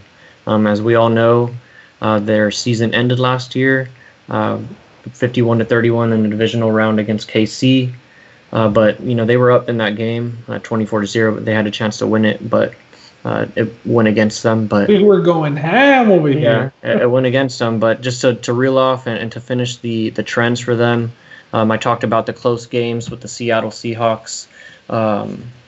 The Texans also had quite a few of these games, but it's the NFL's games are always pretty tight. But that's a trend we're going to see, I think, going forward. They had 6 games decided by 3 points or less last year. 7 if you include the playoffs, because they won their wild card game against the Bills on a game-winning field goal. They were 5-1 in the regular season in these games and 6-1 in total. So they also fared very well in close games, and that resulted in them making the playoffs. And their total is set pretty low, as Justin talked about, at 7.5. So I'm interested to see what the Texans fan in the room thinks as we start getting into this season breakdown or schedule breakdown. It seems like the 2 teams that we're going over today, the trend was close games last year, and both quarterbacks who were arguably top 5. So in those close games, and it is the NFL, I think that's a trend we're going to see a lot going forward as far as schedule breakdowns. Obviously, some teams have to have more close games than others, but it's going to be by 1 or 2 games. But you want the better quarterback, man. You want the better quarterback in the game because that position is going to touch the ball every play. So as far as the Texans, like you said, a lot of turnover. Not too happy about the Cobb signing after the Cooks trade. The Cobb signing was prior to the Cooks trade. So signing Cobb and then landing Cooks didn't make much sense because Kenny Stills was still there and Will Fuller's still there. Now, we haven't had much depth at receiver. It's been Hopkins as our Iron Man. Will Fuller goes down, and we're plugging in at slot. That's what it's been since Andre Johnson left. That's true. Right? So losing Hopkins and losing that target share, like you say, that 1,000-yard receiver, the big question is Deshaun Watson going to have a 1,000-yard receiver this season? And who's the most likely candidate I would say Will Fuller, but the guy hasn't been able to play a full season. So let's make this a bet. If there's going to be a 1,000-yard receiver, who are you taking right now? I'm going to say Will Fuller. Deep third Fuller. I'm saying Brandon Cooks. Cooks. And it's both injury-prone guys, man. Yeah. So all it takes is one injury, and this guy's season could end at 400 with one 250-yard receiving game like Will Fuller had 2 years ago, right? So I think that's the biggest question, but there is a lot of weapons for Watson to spread it out to. Darren Fells, they re-signed him, and he did score 8 touchdowns last year, so he's a big red zone threat coming back. A big boy. Yeah, it's a fast offense, man. They have running backs with David Johnson and Duke Johnson who can both catch it out of the backfield. I like what they're trying to do. I'm just curious to see how it's going to look on the field. That's the biggest thing. It's like they're almost doing a wide receiver by committee. Yeah, but all those wide receivers have some. They can all make plays, man. They're all skilled. No, even down to Kenny Stills, they're all skilled receivers. But the number 7.5 is just bad, bro. For being a team with the best quarterback, Deshaun Watson's the best quarterback in the division, and Vegas currently has the Texans to finish 3rd in that division. So I don't like the disrespect there, and I think the Texans' main problem, and I believe it's still a misconception, is the Texans' offensive line. The Texans' offensive line has always gotten a bad rap, dating back to the David Carr days when he set the record for the most sacks in a single franchise season. Yeah. But since last year, since signing Laramie Tunsil, and that was the week prior to the NFL season starting, so that was with no offseason to acclimate to being Deshaun Watson's blindside, and drafting Titus Howard in the first round, Max Sharping in the second round, the Texans gave up 18 less sacks than they did the prior year. So, and I told you all, the big thing with Deshaun Watson is that he holds on to the ball too damn long, to where some of these sacks shouldn't even happen. So now we get to that, and Roland mentioned Pro Football Focus earlier. The Texans, surprisingly, to many of y'all's surprise, were the only team that had all starting 5 offensive linemen grade over 70% PFF rating. So they had Laramie Tunsil at an 88.2, 3rd overall out of all left tackles in the NFL, and we saw him get signed to the biggest deal out of any lineman. Max Sharping, a rookie, graded a 74, which was 13th among guards. Zach Martin, our center, 82.3, which was 6th among centers.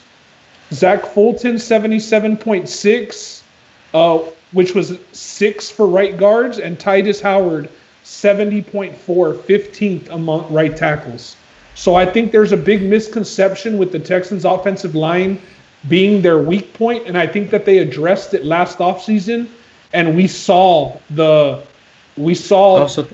what came of it, I would say. I also think you hit on it with your Deshaun Watson point as far as not having him ranked higher in your top 5, that he tends to hold on to the ball a little bit too long. So some of those sack numbers, might not be on the offensive line. That's on Deshaun Watson not throwing the ball away or using his feet to get out of the pocket. And when you watch every game, bro, I'm telling you, you will notice. Yeah. You will notice. No, for sure.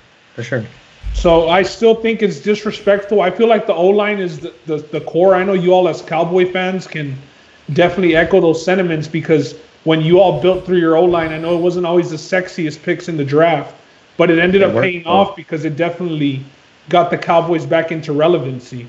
From inside out. Yeah, exactly. Started when we drafted Tyron Smith and then Zach Martin. So yeah. Right. Yeah. Let's get into this. All right, let's get into season week schedule 1. breakdown, though. Yeah. Week 1, we got that playoff rematch. Oh man! Against Kansas City. It's at Kansas City. I got the Texans going up big early and losing it late like last season. What an asshole! I'm just kidding, but I'm giving them a loss here. Yeah, I give them a loss here. I mean, it could be potentially a letdown game, maybe, but I don't see it. I think the rings are going to be given to them that day. So, yeah, I'm going KC here, 0-1. Hopefully, I know in NBA, the team that gets the ring on opening night doesn't have the best record, but in NFL, I hope Deshaun Watson gets possessed when he sees Mahomes getting that ring, because he was drafted 2 spots before him. But I'm gonna have to go with a loss, man. It's just It's not a good opening matchup. All right, we got all consensus loss there. Let's move into week 2 at home. Baltimore Ravens. It's another loss for me. So this one, I will say, would be more of a toss-up if it were under normal circumstances and we actually had crowd and home field advantage, because Houston does have a pretty good home field advantage. I'm just going to have to give them a loss, though, because there's only going to be 50% of the fans there, and Baltimore, they got better, if that was even possible. One of the most elite offenses in the league. So, yep, I'm going with Baltimore in this game. I agree. I'm going 0-2. 0-2. All right, let's move on. Week 3 at Pittsburgh.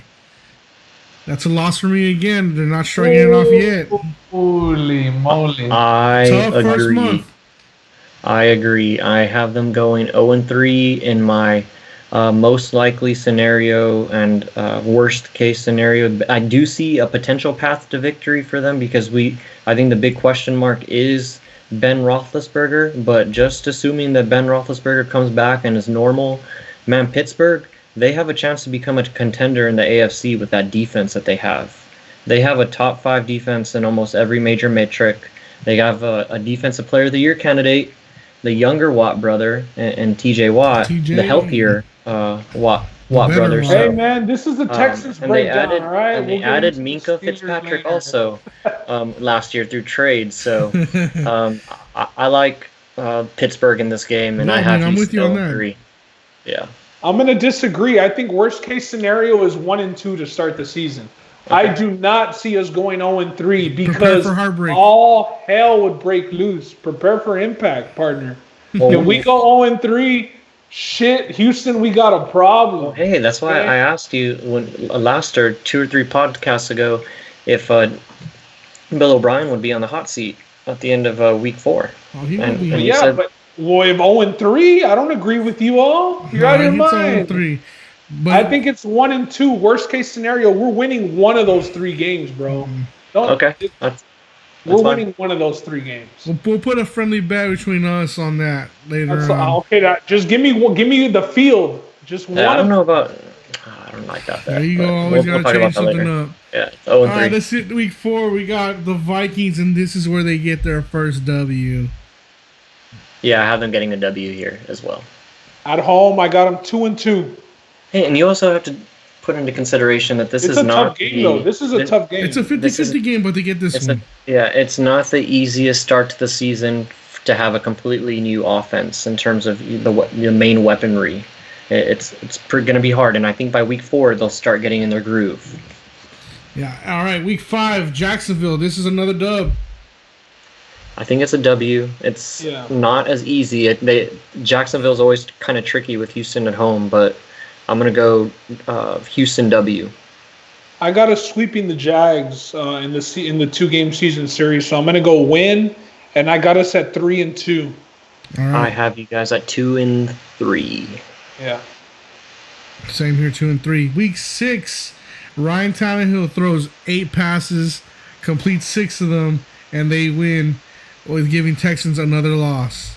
6 for like 180, 6 for 170 or something like that. That's all he needs to throw, man. Yeah, so like Ben was saying with the Seahawks, I have them in splitting with division foes. I don't have them splitting with Jacksonville, but I do have them splitting with Tennessee. Same here. So I'm going to give them a loss on the road.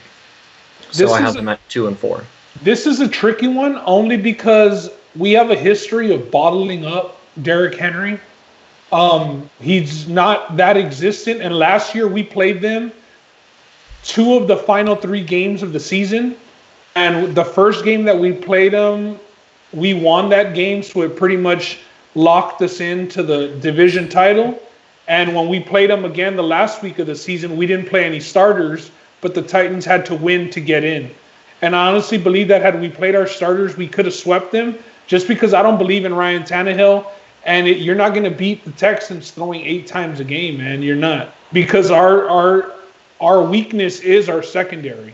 The run game is good. Like I said, we bottle him up. I'm still going to give him the loss here, just to be realistic. We probably will split, but I wouldn't be surprised if we swept the Titans. I wouldn't be surprised. So I'm going to go loss, and I have them at, what week is that? That's the end of week 6. Yeah, end of week 6. That's 2-4 for me. So I have them at 3-3. I have them at 2-4. All right, week 7 at home against Green Bay. I got another loss for them. I am actually giving them a W in my best case scenario, and I also think it's the most likely at home. I don't know how Green Bay's offense is going to fare this year. They didn't really add much to it, and they didn't have a lot of weaponry around them to begin with. So I'm going to give the Texans the edge here at home, and maybe there will be more fans in the stands by that point to give them a better home field advantage.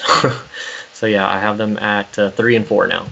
Yeah, this is week 7. Also, initially I leaned loss just because I had Rodgers at number 4 on my QB list, one spot ahead of him. The good thing is, I mean, it's not in Lambeau. We don't have to go to Lambeau. It is in Houston. So in re-looking at the schedule, I took that into effect. And also the Texans have a bye week after this game. So I have them losing to the Titans. I'm not going to have them losing 2 in a row going into the bye week. I think whether it's this Packers one or the Titans one, they'll win one of those two. And I have them winning this one and going into the bye week with a win. So that's their 4th win for me. Week 8's a bye week. I think this is when they get the new coach coming in. I'm just playing. All right, week 9 at Jacksonville. I gotta give them a W here. Yeah, I'm giving them a W also. I have them sweeping Jacksonville like Ben does. Yeah, I agree. I have a W, and the schedule gets a little bit better here. Yeah, it does. Week 10 at Cleveland, another W. I am actually going to go loss on this one, just because Cleveland, they did have a down year last year. A lot of that is because Baker Mayfield didn't make the strides that everybody thought that he was going to make. But if they didn't get any better on paper, or they couldn't have gotten any better on paper last year, they did in the offseason. They signed Jack Conklin to shore up that offensive line, the former Tennessee offensive lineman, and they also added Austin Hooper in free agency. So I think hopefully this is like best case scenario for Cleveland. I think Baker's going to have a bounce back year. I don't know exactly what that's going to look like. Not calling Pro Bowl or anything, but it's going to be better than last year. And Cleveland's going to win this game. Okay. Yeah, this is definitely a trap game. Also, Cleveland comes in off a bye to this game. So Cleveland has a bye week the week prior to this one. But Baker Mayfield's not beating Deshaun Watson, bro. He's not going to do it. And I'm going to give this win to the Texans. Like I said, I like the way the schedule turns around from the tough part in the beginning. Yeah, that bye week's going to help them. Get through the beginning of the schedule at 500 going into the bye week, even at 500, I think they're in decent position with the way the schedule looks towards the back half. So I'm going to go win here against the Browns. All right, week 11, they got the Patriots at home. I got to give them another W here. Yeah, I'm going to give them a W, and that brings them to 5-5 for me, I think. So a lot of it, though, is I just don't know what we're going to get with New England. So right now we're making our decision. I'm going to go with Houston. Yeah, 5-5 for me as well. Yeah, I have them.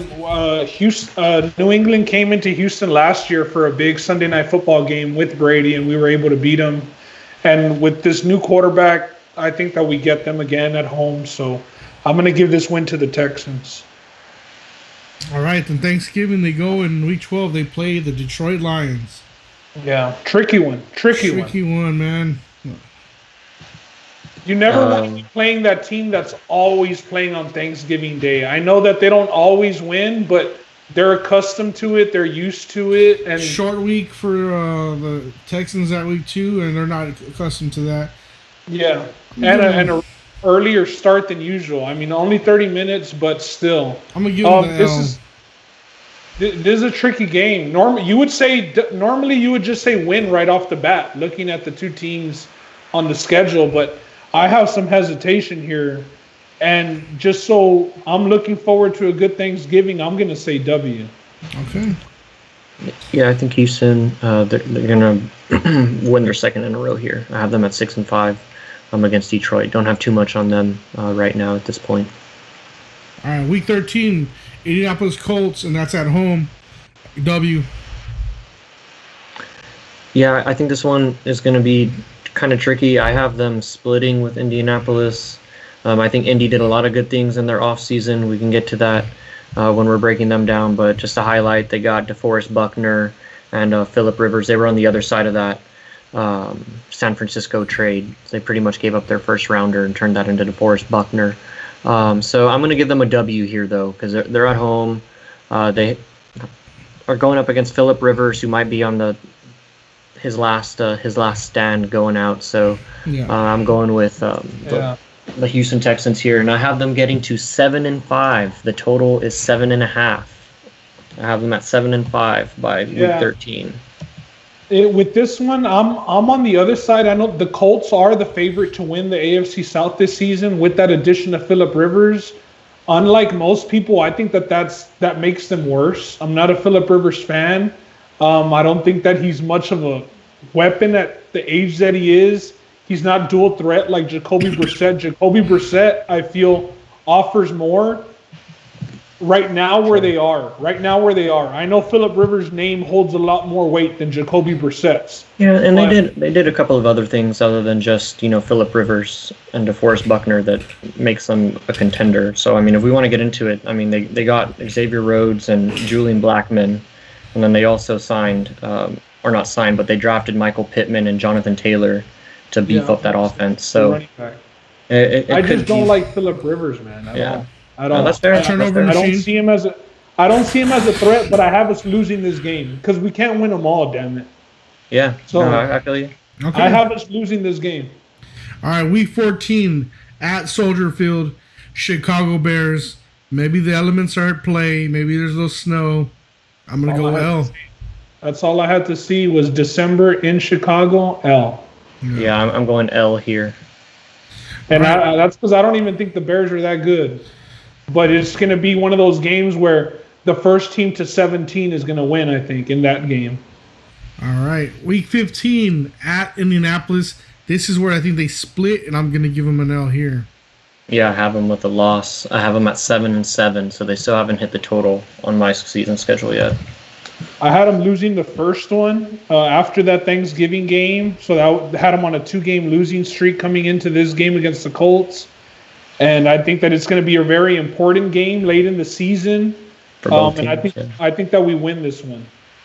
All right. Week 16 at home, Cincinnati. That's a W for me.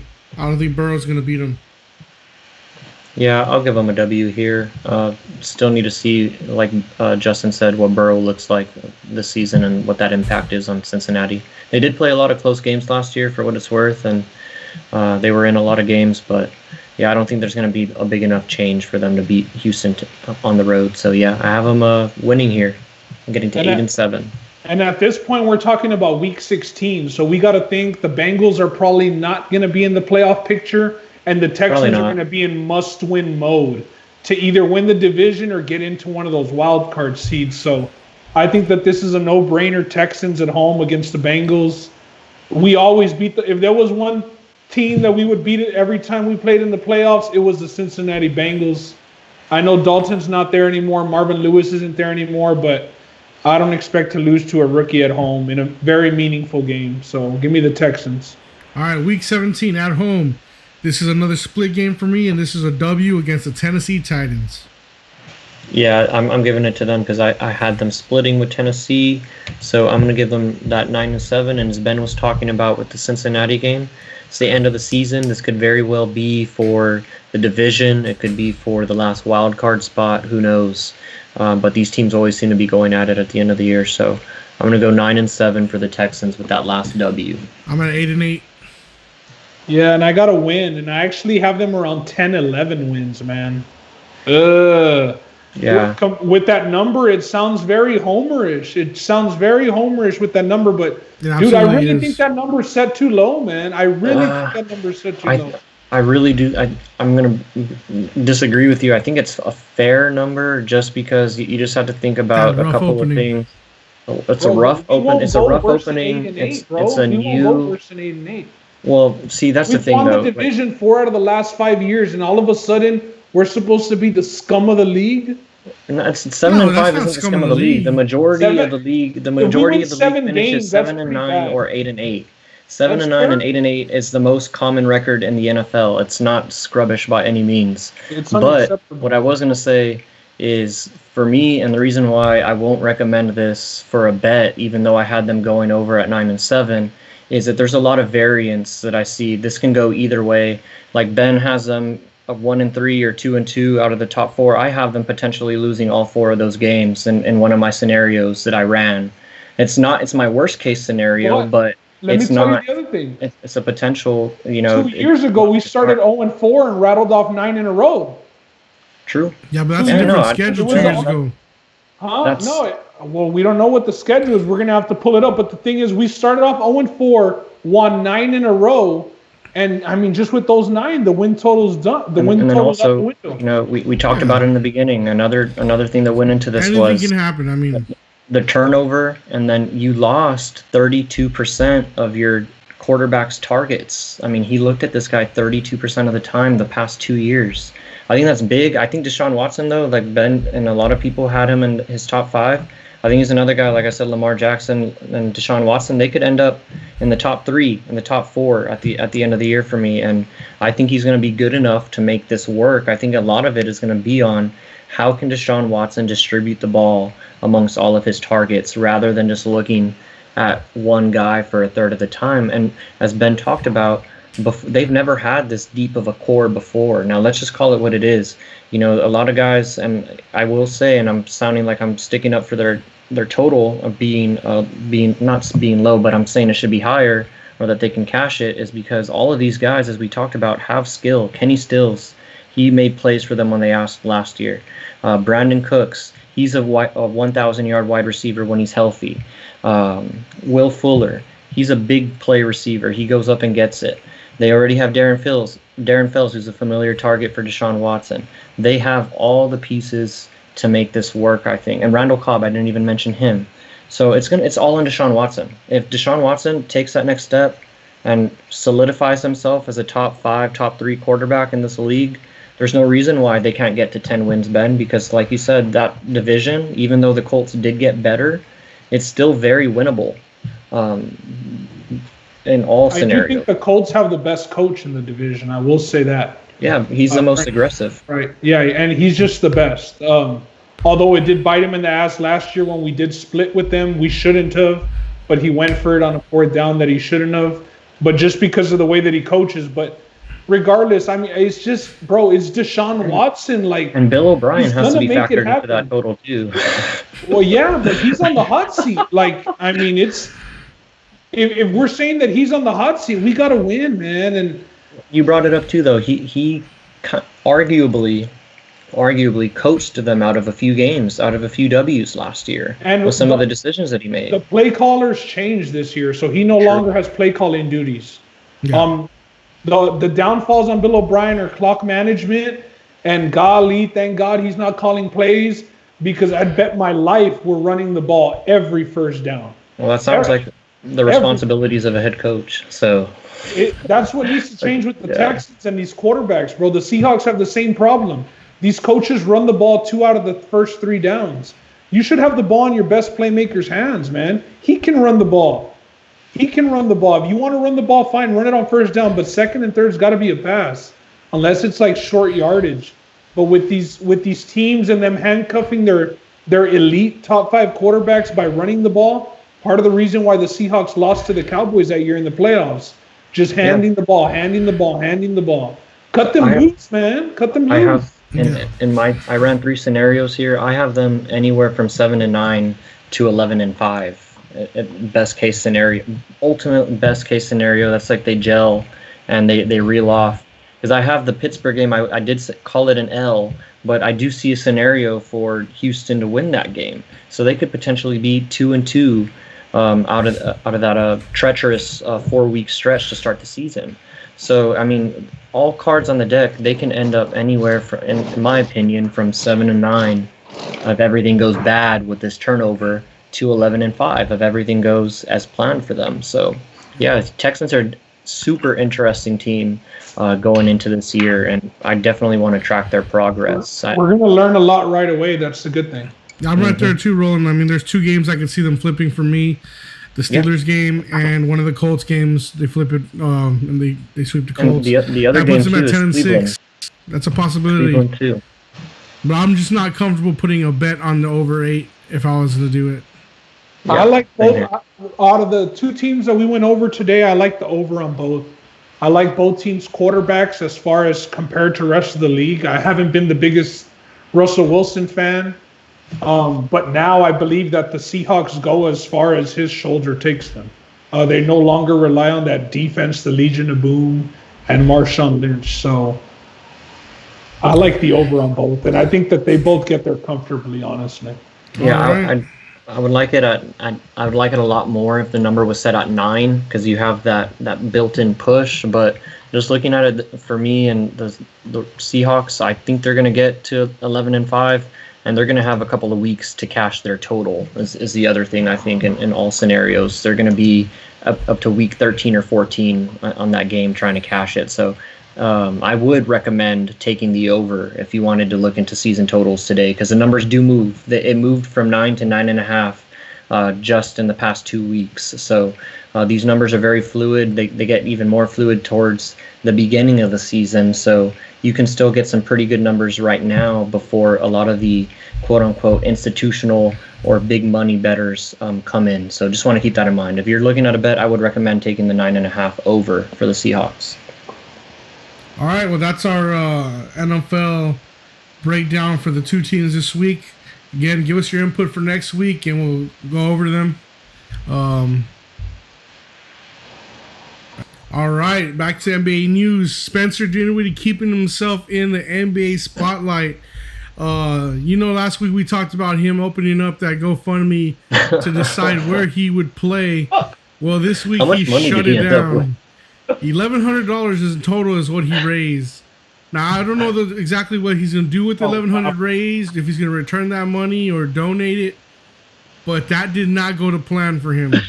1,100, that's hilarious. But that didn't keep him away from the news this week, because this week he tweeted out that he heard the NBA season would be resuming back in the middle of July.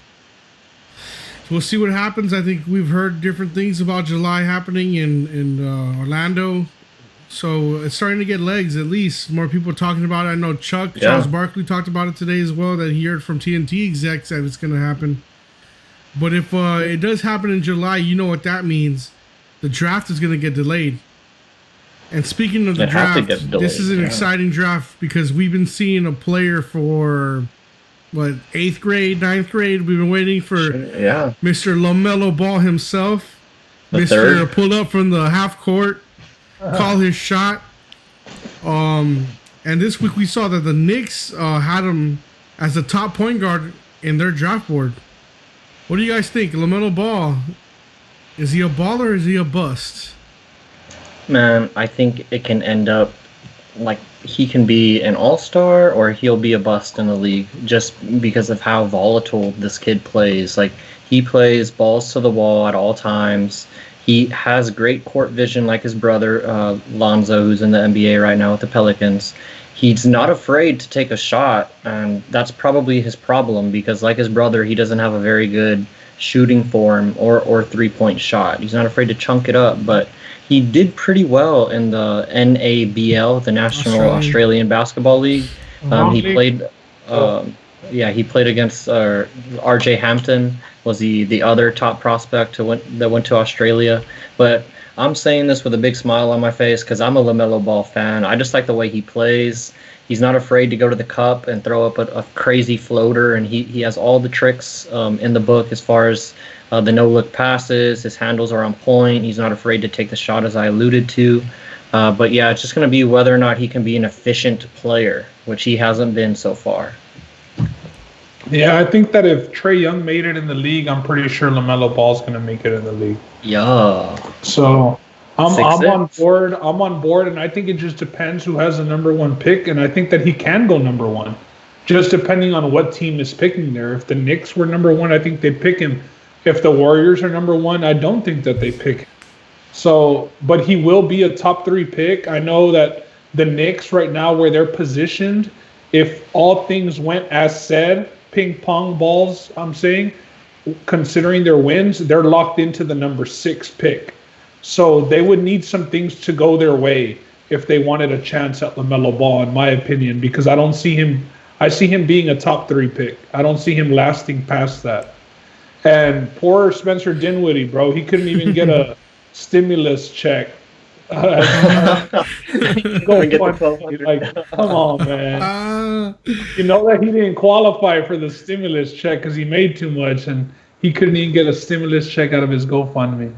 Yeah, I'm on the LaMelo Ball bandwagon, though. Let's go. Yeah, I'm on the LaMelo Ball bandwagon. I was watching the Chino Hills State playoff games, the title game. Here's the thing. I think he's going to make it. He's already played against a lot of the guys that are in the NBA, running with his brothers, and he showed what he could do in Australia. The guy's a baller. I don't see a problem as far as him he's not going to be a bust, in my opinion. I think he's a safe pick, and he's a top 3 pick for sure. And you know, one thing that I want to touch on before we leave the LaMelo topic is he has one of the most unique, I guess, basketball upbringings that there's been in recent memory, at least from what I can remember. I mean, he got pulled out of high school as a sophomore or going into his sophomore year because his dad didn't like the coach, ended up starting his own professional league, the Big Baller League, or what was it called? JBO. The JBO, the Junior Baller League or whatever. Ended up playing for that Los Angeles team for a while, and then got enrolled there at Spire in Illinois and played high school ball for a while. Then there was question if he was already disqualified from the NCAA because he had his own shoe already as like a 16 or 17-year-old. Then he goes and plays in Latvia, of all places, getting his games aired on Facebook with his brother. Him and his brother just chunking it up 60 times a game.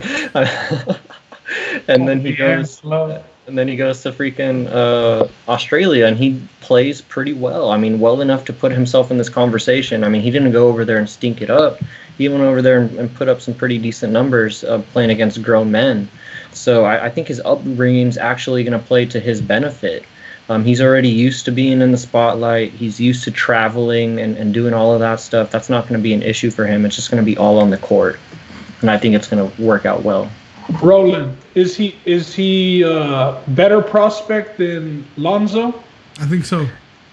I think raw ability, he's a better prospect than Lonzo. I think Lonzo was a bit more defined as a point guard, and you knew he was your floor general.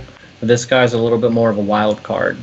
I don't know if he's going to really be a point guard in the NBA because he is 6'6". He could play shooting guard, but he does have that passing ability. Once he gets past the first level of defense, there's no telling what he can do with the ball. He can do it all. I think he's a little taller now.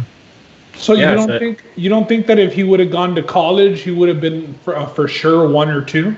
Oh, well, see, if he went to college, for sure he would have been 1 or 2 because he would have had that, as we talked about with Zion and all that, he would have had that structured, upbringing, gone through the whole process the traditional way. Scouts get all of their eyes on him. Aura behind it. Yeah. The aura, even though there was no tournament. Yeah, exactly. And then the perceived competition, which I don't know. I'm going to have to do more research to see who's playing in the Australian Basketball League, but I can't imagine. I said bum league. Yeah, I can't imagine it's too far off from, who he's playing in college. Yeah, you're playing grown men. Yeah, exactly.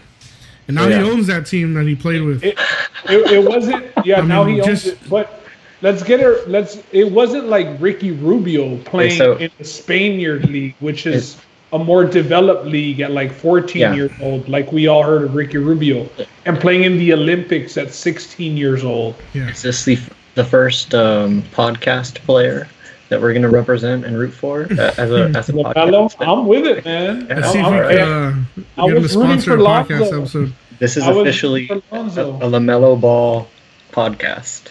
Just throwing that out there. He's a friend of the pod. Yeah. He just doesn't. Yeah. All right. So as we had that big 10-part documentary, The Last Dance, a lot of people coming out a little bit salty. You got Pippen upset with Jordan supposedly over what happened and what was said. The Jordan Rules author came out and said Jordan straight up lied a few times. I think Jordan was ready for this. I mean, he kind of prefaced it by saying, hey, y'all might see me in a different light. He was ready for some of this backlash. Is that any of this surprised y'all, though? No, it doesn't surprise me. I'll let Ben get into it, though. I was waiting because he said he expected people to think that he was an asshole after it. And I don't know if he was speaking towards the fans or his teammates because Scottie Pippen was pissed.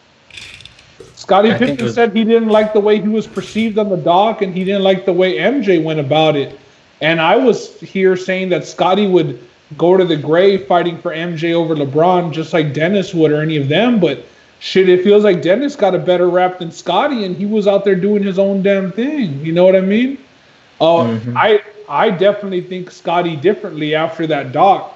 So that doc definitely highlighted more, I would say more bad for Scottie than good. I think the best shit that they said about him was a contract talk and they made everybody feel sorry for him. After that, it was like, yo, this dude, does he want to be here or not? Yeah. So I think maybe that's what Jordan was talking about. Horace Grant was also upset, saying Jordan was lying about things, but we knew Jordan was... Horace Grant wanted to square up. Yeah, he was pretty... He said, let's settle this like men. Wow. I missed that. Yeah, he wanted to square up. Jordan didn't always treat him the best, though. I know Roland had mentioned before that he would tell the stewardess not to feed him. Yeah, he had bad games on the road. He wouldn't get food for dinner. If the big man ain't getting fed, I expect them to be angry. Okay, so that's wild. Man. Yeah, that was surprising. And the main thing I try and keep in mind with all of this is, although this was presented to us and marketed to us as a last dance of the Chicago Bulls and their last run as a team, this was very much a Michael Jordan documentary for all intents and purposes. So all of the content was given a check by Michael Jordan. So that's why there's some of these lies out there, because Jordan was the one who had the final say on what got out there. And so it was all from his perspective. So yeah, I expected there to be a lot of people coming out and saying and calling bullshit on some of this stuff.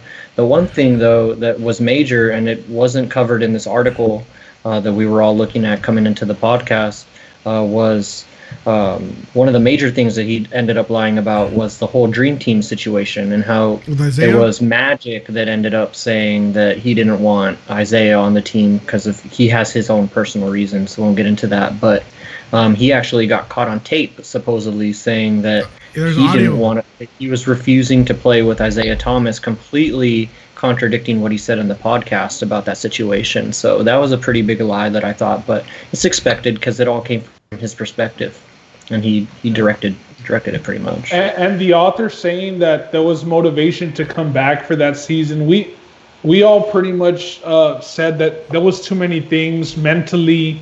There was too many things going into that last season. Jerry Krause had been adamant that Phil Jackson wasn't going to come back. So at the end of the doc, when Michael says, we might have been able to come back and have done it again, the author said that was pretty much just made up to kind of end the documentary, on that note and have you thinking, I guess you could say. Did he really eat that pizza before the Hawks game? I mean, before the Jazz game? Yeah, right. The flu game? I don't know. Now it wasn't even the flu game. Doc ruined that, man. The shoes are called the flu games. They should be called the pizza games. Or maybe they are red like pepperonis anyway. That's true. There you go. You're onto it. That's what it was. It's actually my favorite shoe of all time. That's my favorite model or style. The Jordan, the 12s. Yeah. Not necessarily that color. Yeah, I got two pairs. I'm a fan of the 11s myself, but yeah, those are clean. All right, well, that's it for NBA Talk this week. All right, this week in MMA, man, we got quite a bit of news. Quite a bit of news. A lot of it coming through social media. 1 week. And fight card announcements. And then not to mention, we got a card coming up this Saturday. UFC May 30th. That's a fight night card. So let's talk about it. Conor comes out first off and creates this big old GOAT list, and which stirred up a lot of things. You got Nate Diaz talking, saying he's the real GOAT. John Jones responding, saying, hey, look, you haven't even defended your title. Khabib saying, hey, you tapped. How are you even on this list? Everybody wanted a piece of that GOAT ranking. What's y'all's opinion on that? He definitely stirred up the pot over the weekend. I don't know if he was just bored or it was after a drunk night, but he's got to be drunk to have himself up there on the top 5 pound for pound list. As far as entertainer and needle mover, fine, you can have yourself at number 1, but pound for pound, man, it's a different story. He did rile up everybody. The Twitter streets they were hot this weekend as far as MMA is concerned with that. I know John Jones was responding because he was taking in finishes to effect. And the thing is, bro, Connor's been tapped at 3 different weight divisions, and he's never defended a title. He doesn't deserve to be, if we're talking about pound for pound, on the same list as these people. Talking about guys that have defended their belt more than 10 times, you know? So this is cool. It's a way to keep himself trending, keep his name in the news right now that he doesn't have a fight. Things are still in limbo and they're trying to figure it out. The one thing that I got from this is, I'm going to make this comparison. John Jones is MMA's KD as far as social media, bro. I haven't found the John Jones burners yet, but they're out there. I mean, the dude gets emotional. He responds to every single thing. That is, he's the GOAT still to me, but his Twitter game, he needs to chill, man. If you're the GOAT, you're not supposed to be responding to everybody. You know what I mean? Yeah. A fight between him and Conor is, you don't have to defend your legacy like that. You're supposed to let the fans do it for you. So I don't even think that he should have come out and said anything to Conor. You know what I mean? Yeah, for sure. I think Conor was really trying to just rile people up, especially when he included himself, like Ben said, in the top 5, or top 4, whatever he gave out. I didn't think that there's too much issue with his list other than him including himself. But the whole John Jones, he been there either. Yeah, the whole John Jones thing though, for me, is he and Ben said it. He's like KD. I just don't think he dislikes being disliked, or he dislikes being disrespected, and he takes everything as a spite. And you can really see that in his interaction with fans on Twitter and everything. But he does have a checkered past. He does have a lot of things that people like to talk shit to him about, from the PEDs on multiple occasions to other issues that he's had with the law. I'm not going to get into that, but all things aside, just, talking about in the octagon, he's for sure, up there. But yeah, Connor's just trying to stir up stuff around his name, as he usually does. But I thought it was a really thoughtful post, again, other than including himself in there. So I thought he made some pretty decent points. I like that he had Anderson Silva as his number 1, but that's just me. Yeah, Connor's still the hottest ticket in MMA, man. Puts up a post and everybody wants a piece of that post.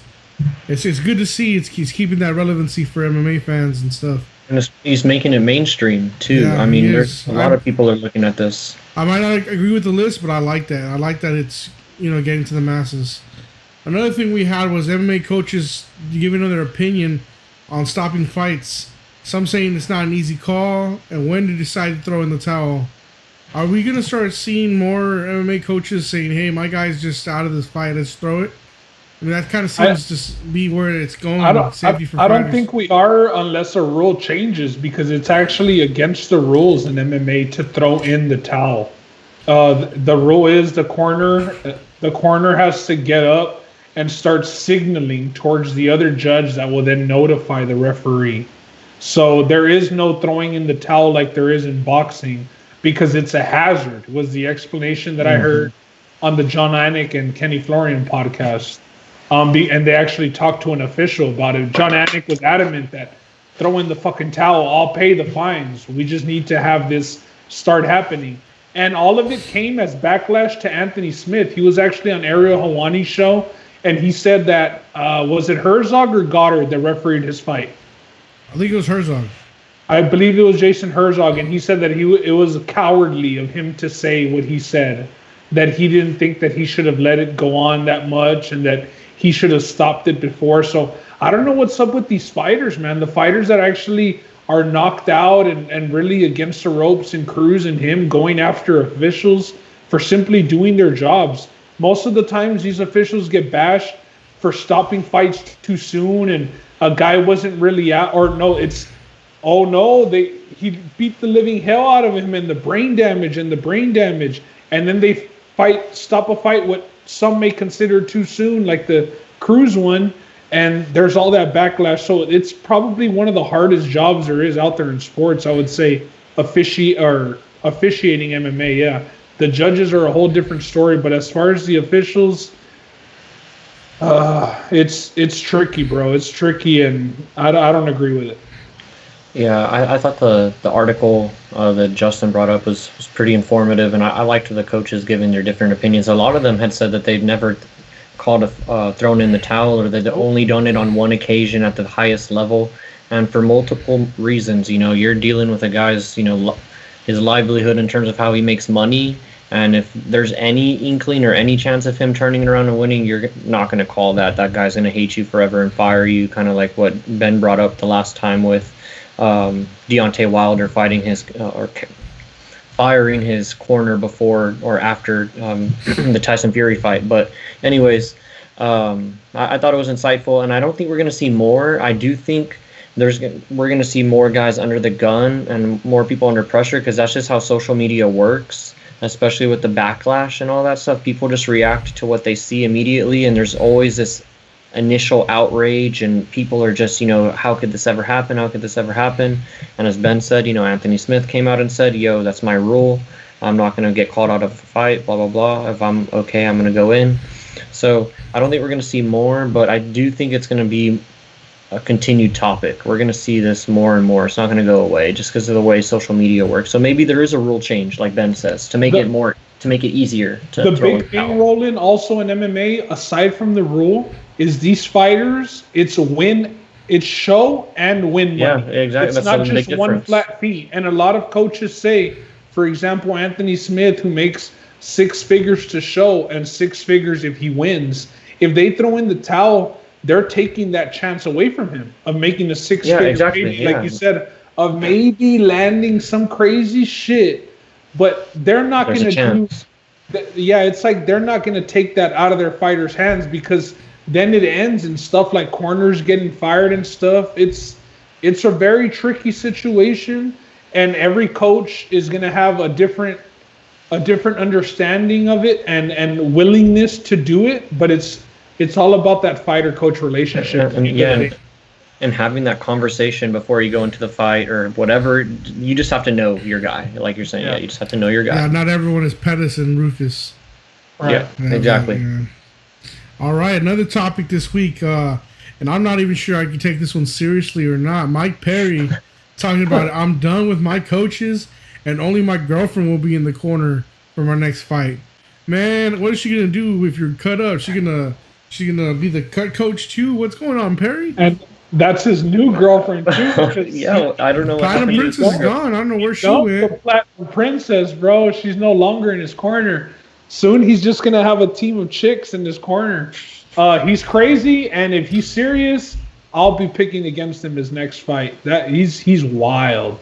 Yeah, it's not going to go well. He's from Florida. Is all you need to know. He didn't look good in his last fight with actual coaches, and he came out in an interview. It made headlines because of the reactions that he was giving or the actions that he was making in terms of the hesitations. He's like, all your coaches are yelling at you and telling you to do all this shit, and you're just like, oh, should I attack? Should I not? Should I do this? And he just talks about being mind fucked by his coaches pretty much. So I didn't see this coming exactly, but it doesn't surprise me that he ended up doing this. But I mean, the last guy who kind of did something like this is Diego Sanchez, and it's kind of been weird for him with that coach that he has. So I don't think Mike Perry's going to have much better chances than Diego Sanchez walking into that octagon anymore. So hopefully he gets some easy scheduling or something, but he can find himself out of the UFC. I like the guy. He's hilarious.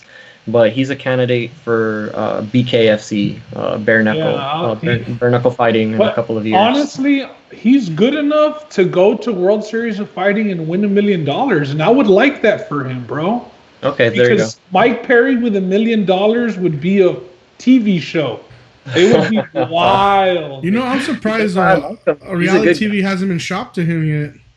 He's wild, bro. Because he'd probably get canceled. His crazy ass. He's been trying to make the Darren Till fight happen. Yeah. He's been talking a lot of shit with Darren Till back and forth. But He But blocked it- there until today on But it can't Instagram. happen if you keep losing, man. And he's been losing. Like, That's what I'm if saying, out Till's of the winning and you're losing, Till just beat Gaslam. He's not He going to did fight beat you. Luque. bro. He did beat Luque, but that He didn't did go his way. You know, the thing that Mike Perry's doing right is you still want to watch him. So That's Yeah, true. he's no, for doing sure. that right at Yeah, least. I'll tune He in puts every on time good he fights. He puts on good fights. Yeah. All right, man. We got some bookings this week. We got Sterling versus Sandhagen booked for UFC 250. Does the winner get next?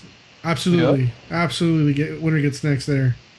And Yeah, this was originally Sandhagen. They were trying to make that fight against Dominic Cruz in San Diego. So that you would have thought that would have been like a title eliminator. You know what I mean? But Cruz jumped the line and got the title shot. We all were adamant that Aljamain Sterling was rightfully deserving of that title shot. So here's Aljamain Sterling in that title eliminator that we had Dominic Cruz and Corey Sandhagen fighting in. So it makes a lot of sense. The belt is vacant. I don't think that they put interim title on the line for this fight. No, I not this know one. another fight that just got booked was Frankie Edgar and Peter Yan, Munoz, right? Or Munoz. Munoz. Okay, The guy Munoz. who knocked out Cody. Right. But Munoz also got beat by Sterling. Sterling. So a lot of bookings in that division. No interim title will be put on yet, but stuff is going to sort itself out, and I think that we're going to get our two fighters that are going to fight for the belt if Triple C's really gone. And do you think that other guy, Ben, before we leave this division, is the kind of newcomer, or not newcomer, but newcomer to the mainstream, that Russian, or what's his Peter name? Yan? He just knocked out Peter Yan, the one who knocked out Uriah Faber. No mercy, Peter. No mercy, Yan. I think he's the name that I heard thrown around as the UFC wanting to fight for the belt. So Yeah, I think it's he going to can- be him against Sterling for the belt. That's my prediction. him against the winner. I hope Sterling wins this. I'm a big fan of Aljo, so hopefully he pulls this one off. Absolutely. But Peter Yan definitely opens up a whole nother market, so I don't even know if they're going to make him fight a title eliminator. I think they'll just book him with the winner of this fight because Yeah, I that think that's what's gonna happen. Aljamain Sterling and Sandhagen fight just got booked, but it's 2 weeks away on June 6th Yeah, on that I big think they're- UFC 250. So Yan versus winner. I think we might get that fight September for the belt. Yeah, They'll figure that'll it be a out. good fight too. Those guys, yeah, that'll be a good fight. All right, another one that got booked this week was Dustin Diamond Poirier versus Dan Hooker. That's for June 27th. It's good to see the Diamond back. For sure. Yeah, was this a rebooking? Did they have this Another one San previously? Diego. This was on the Okay, San Diego yeah. card. Well, I'm glad they got this one redone. I think this is another step up in competition for Dan Hooker. I would call it that. So, Dustin Poirier, I think he's going to win this fight, get back in the winning circle, and try and move on and continue being a contender. Yeah, I could. My buddy Rex is actually stationed in San Diego from the Navy, and every time the Cruz fight came out in this one, I was sending him the Instagram things because he likes the UFC, so he was going to attend the card. But that got scrapped, and now they're fighting at the UFC Apex. That's where all of these cards are going to be taking place. But as far as this one, bro, this is a fight that I could see the winner fighting Tony Ferguson at the end of the year.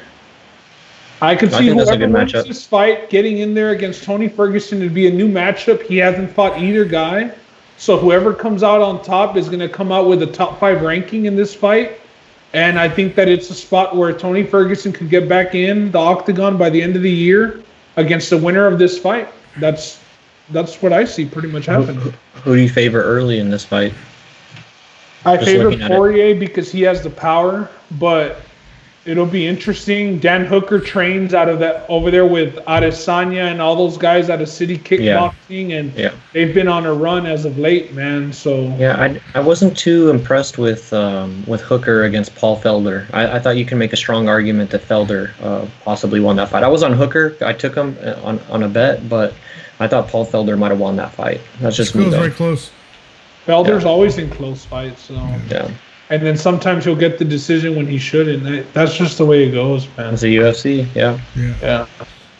All right. Well, this week it seems like one of the greatest combat athletes of all time Mr. Triple C, Mr. Cringe, has really officially retired. Looks like they've even vacated those titles. Yeah, man. They came out today, dropped them from the pound for pound rankings, vacated the titles officially, and it seems like all of this was over another guy in the same weight division as Mighty Mouse. We saw Mighty Mouse, defend his belt 12 times, 13 times in the UFC, and then get traded for Ben Askren, a guy that Dana White hated and said would never be in the UFC. And is already out. And now Demetrius Johnson, Mighty Mouse, is having the time of his life over at ONE FC in Japan. So another light guy, Olympic gold medalist, 2-division champion, finishing guys. It's not like they're going to a decision, these lighter guys. Finishing guys. Yeah, he was the king of cringe, but man, when he got in the octagon, as much as I hated him, I would pick him to win his fights, bro, because the dude's technical. He's a beast. He digs deep. This is a major screw up by Dana White in the UFC. I think they really, really screwed up with this one. Kid's in his prime too, man. Letting this guy walk at 33 years old, especially. Who knows how the contract is and how many fights he had left in his deal, and if he retires and gets offers from another company for good money. Let's see if ONE FC doesn't want to take him over there to fight Demetrius Johnson for the rubber match, right? Because they are 1-1. And let's see how much they pay him, or if he has to come back and fight out his contract if he decides to come back to fighting. I don't know the details on that, but it's a tragedy that he's having to call it a career so soon over monetary value on fighting. Well said, Ben. I was going to hit all of those points for the most part, especially the money part. I mean, that seems to have been, or it was, Henry's focus since a few fights ago. I mean, he mentioned, wanting new deals and new money and wanting the big money after he defended these belts, and after even obtaining them, after he beat Dillashaw and became the 2-weight champion. So a lot of this is money driven. I'm sad to see him go. I was becoming a fan of his just because he's a guy, once you get in the octagon, he has like that extra gear. Like I saw that in the Marlon Moraes fight. It wasn't looking good in the beginning, but he just flipped a switch and took it to another level, and Marlon Moraes couldn't even sniff him. Like it wasn't even close after that point. So Henry Cejudo definitely had one of the best runs of all time to end where he ended right now at 33 years old, and he was potentially on his way. Might be early and hot take-ish, but he was on his way to maybe being one of the GOATs in the game, just because of all of his accomplishments all around and what he's done. So he was on his way to doing it, and I could have seen him defending the belt a few times. So yeah, man, I hope he comes back. I think he'll come back in a year or two. I don't think this is the last of Cejudo. He'll be in the UFC again. And he did defend the belt at least once after going and winning it against Moraes. And the other thing is, the way it was set up, I know that he joked about the Triple C. I know Connor talks about it also. And usually these guys are too small to go up to that third weight class to claim that title. But the way it's set up right now, and Volkanovski just beating Max Holloway, Volkanovski's a shorter 145er, bro. So Cejudo, I believe Volkanovski's like 5'6", and Cejudo, or 5'7", and Cejudo's 5'4".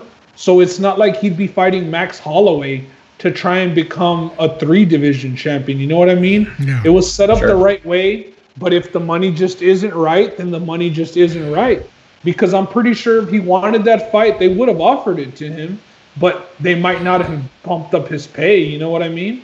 So for him to pass up an opportunity like that in a matchup that it doesn't necessarily favor him, because he would be the smaller guy against Volkanovski, but it's not like he's going in there fighting Max Holloway and giving up 8-9 inches of reach. So for him to walk away right now where he was at his age and all that, he probably will come back. I agree with you. I didn't even think that they were going to go to these lengths as far as vacate the belts and all that. I thought it was just a money grab that was going to get resolved, but things have definitely taking a bigger turn. Does Dana just not like small people or something like that? He doesn't want to pay John Jones either, supposedly. So he almost got rid of that division at one point too. Yeah, he supposedly saved that division by beating TJ at it. Henry Cejudo, though, he gets people to pay attention. He gets people to watch. At least I think he does. He's very invested into his character. I mean, we may not like it, but the guy's all around talent. And you know what? We watch MMA. Like, the numbers must not be that good, man. If he's not getting paid though either. We got to pull up some of those pay-per-view numbers. Because they haven't been good for the lower weight classes, even since the Mighty Mouse days, and we know how dominant he was. But I mean, this past couple of cards, he's been paired with some good guys on the main card, because he wasn't the main of the. That TJ Dillashaw one was an ESPN. It was like I mean, his drawing power is not at the top. That's the only thing that's hurting him from getting that bag. What hurts just most guys. I mean, even John Jones' drawing power isn't. It's fading. And it hasn't even always been the best, bro. Unless he's fighting like a DC or an opponent that also brings that big aura. Business name like that, yeah. So, all right. Yeah. Well, just wanted to bring up real quick. One of the consensus plays we had last card was Drew Dober, and we ended up cashing on that one. So that's good for the podcast. Ben, what does that put the podcast at? We're 1-1. We lost the Ferguson one, and we lost like 1.75 because he was a -175 favorite. So Dober beat Hernandez. Dober was a small favorite, so we get some back, but that puts the podcast consensus record at 1-1 so far. All right. Well, that's it for quick hitters and MMA news this week. Ben's going to take us to the UFC May 30th card. Take it away, Ben. Yeah, so we got ESPN's coming back this weekend on big ESPN, actually. It's on ESPN. Yeah. We have a 4-fight card main event. One of the fights was pulled, and there isn't current odds on the fighter. They did find a replacement. We don't even know if he's going to make weight yet. So Kevin Holland was pulled from this fight due to a shoulder injury. And just noting, he fought 2 weeks ago on that Wednesday card and got the 50-second knockout. So he was moving up in weight, actually, 10 pounds or 15 pounds to 170 to fight in this card on Saturday, and actually had to pull out. So the curtain jerker for this one, we got Mackenzie Dern coming in at 7-1, 2-1 in the UFC against Hannah Cifers, 10-4, 2-2 in the UFC. And in this one, the line is set. We got Dern at -440, and Hannah Cifers is +330 underdog. So pretty much, it looks like one-way traffic for Mackenzie Dern. We know she had a lot of hype on her, big prospect. She became a mom, came back, fought Amanda Ribas. Didn't go well. It was a tough fight. She kind of blitzed her and didn't fight with a lot of technique. Just thought blitzing her and trying to get her to the ground was going to work. Here, she definitely outmatches Cifers. Cifers is, I don't know why she's in the UFC, to be honest. But Mackenzie Dern should get this chick to the ground and end it before the 3 rounds. Yeah, this fight, I'm going to take Mackenzie Dern's. I'm going to stick with the chalk here. But, Cifers, she has fought some pretty decent competition since she's been in the UFC. She's 2-2 in the UFC, and her losses are against Angela Hill and Macy Barber. Macy Barber being her first fight in the UFC. So she has fought some pretty decent competition, but she hasn't been very successful in those. I think she got TKO'd actually in both of those. So probably going to result in a victory for Mackenzie Dern here. I don't know if she's going to get a finish because of the way she fights, but I'm going to go with Mackenzie here. Yeah, I'm going to go Mackenzie with the sub. Yeah, if it gets to the ground, that should be all she wrote. And following that one, we got in the lightweight division, Brock Chata Tuska Weaver, 15-4 record, 1-0 in the UFC against Roosevelt the Predator Roberts, 9-1 with a 3-1 record in the UFC. Both Weaver and Roosevelt, both contender, Dana White Contender Series alum. Weaver won his UFC debut by DQ. He got illegally kneed and took the win off DQ. 2 out of his last 3 fights have actually been won by DQ. So he has the one fight was before the Contender Series. He won by DQ, also a legal knee. Won on the Contender Series, a decision, and then won his UFC debut by DQ. Roosevelt's a beast, man. 9-1, 3-1 in the UFC. He did have one slip up in the UFC to Vince Pichel. Vince Pichel's a tough dude.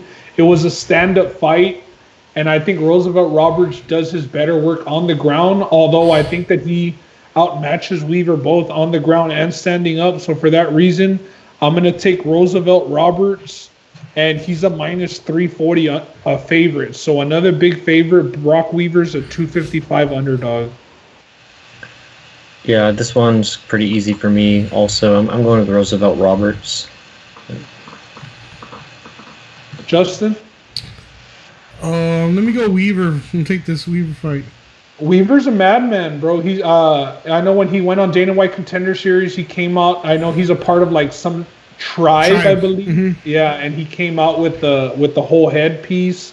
So there's no quit in him. He's tenacious, but I don't think he's as skilled and as athletic as Roosevelt. So, but I mean, hey, you're taking the big shot on a dog. So I mean, that's 3.5 points if he comes in for you. Yeah. And up next, we got 2 more fights to go over. We've got, in the heavyweight division, Blagoy Baga Ivanov with an 18-3 record, 2-2 in the UFC, against Augusto Sakai, 14-1-1 record, 3-0 in the UFC.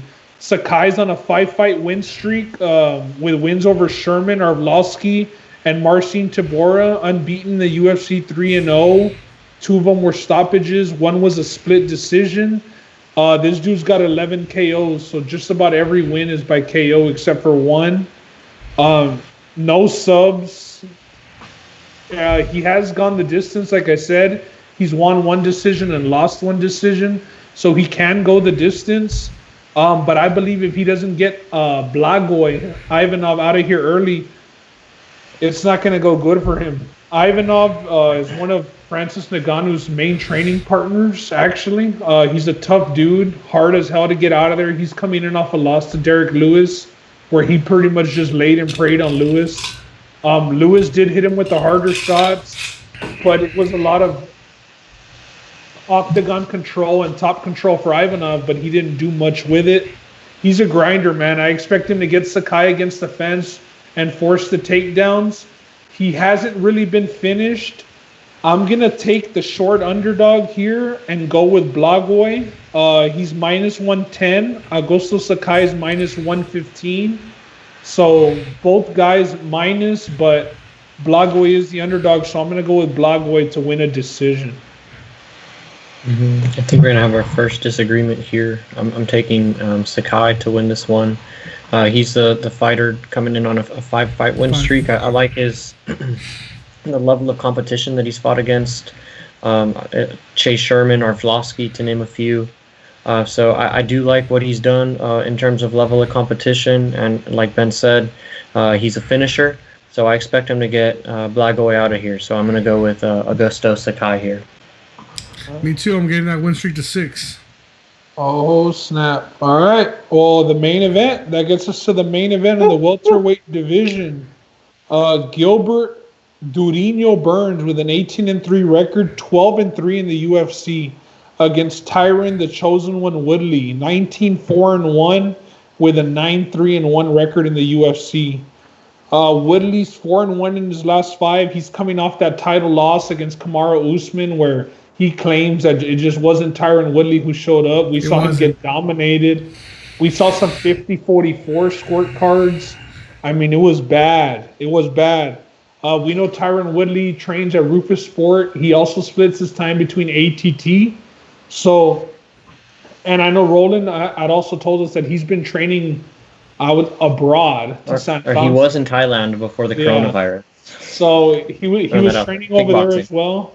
Hey, and there's been fighters that go over there and they come back, man, with a whole different style and hard Muay Thai kicks.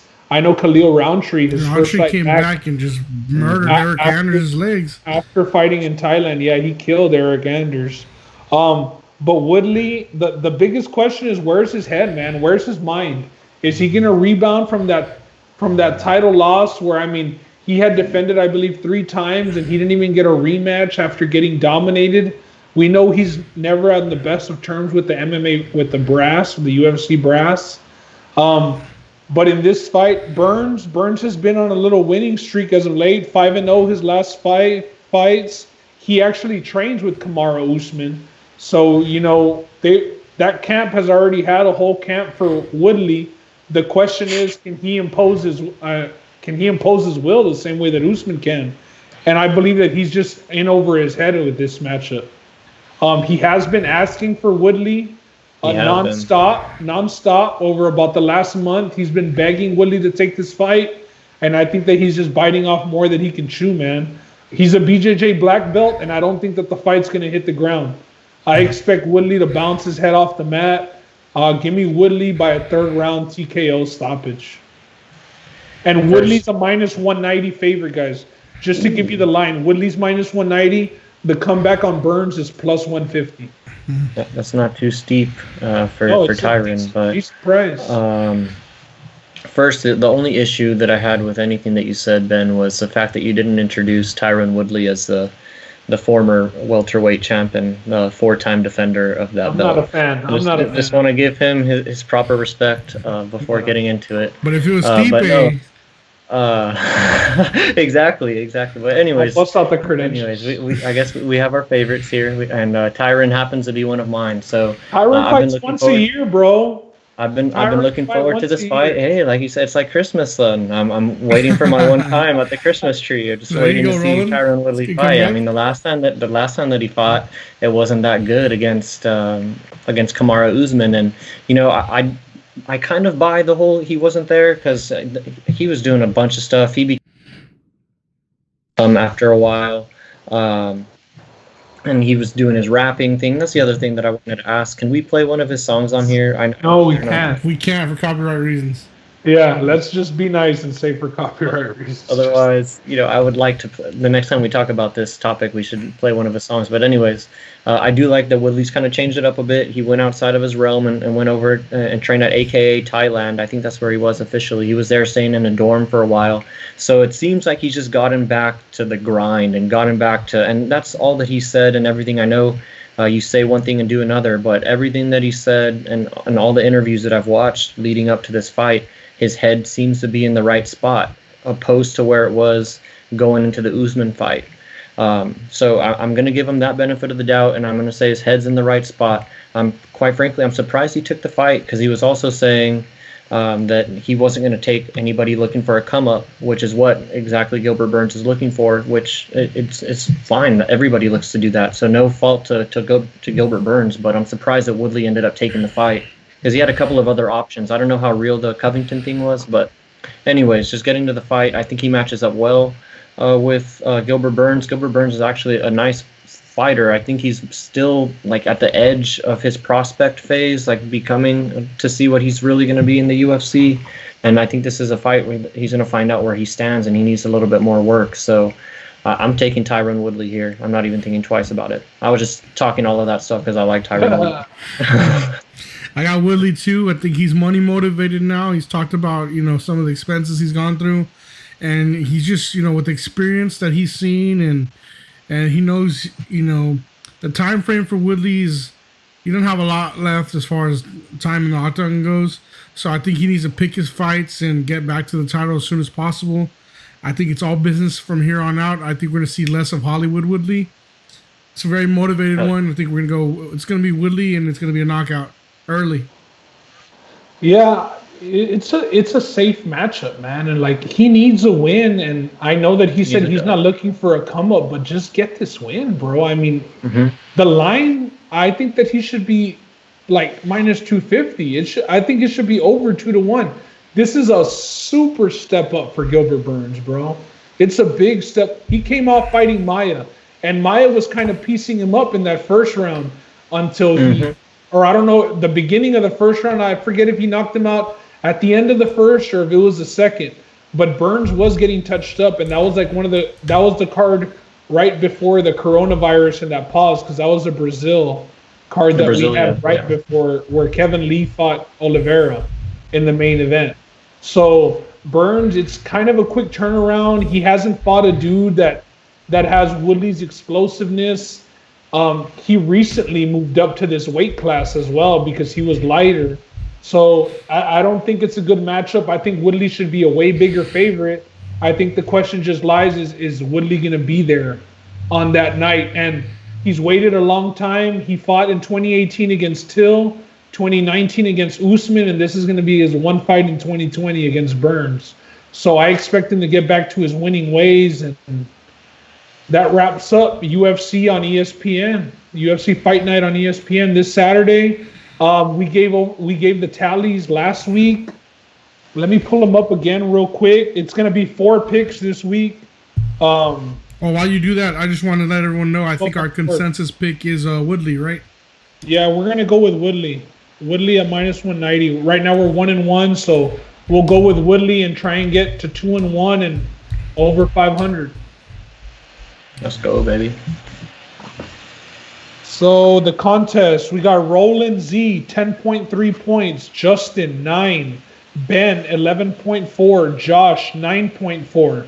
Gabby, 7.7. John, 2.35. Mondo, 5.7.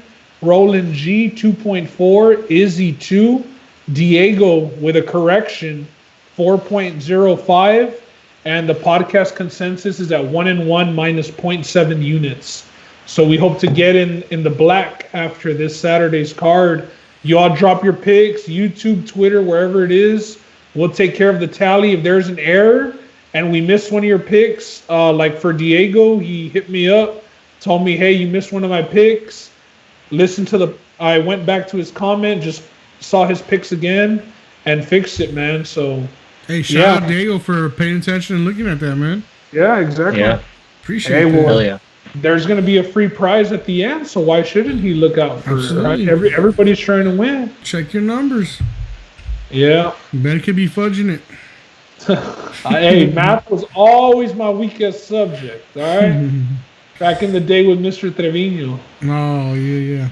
All right, man. Well, that's it for this week's podcast. Any last words, fellas? Yeah, just want to say, thanks. We're here for week 6. More sports seem to be opening up. And, just to follow up, we did do that season or schedule breakdown for the Texans and the Seahawks today.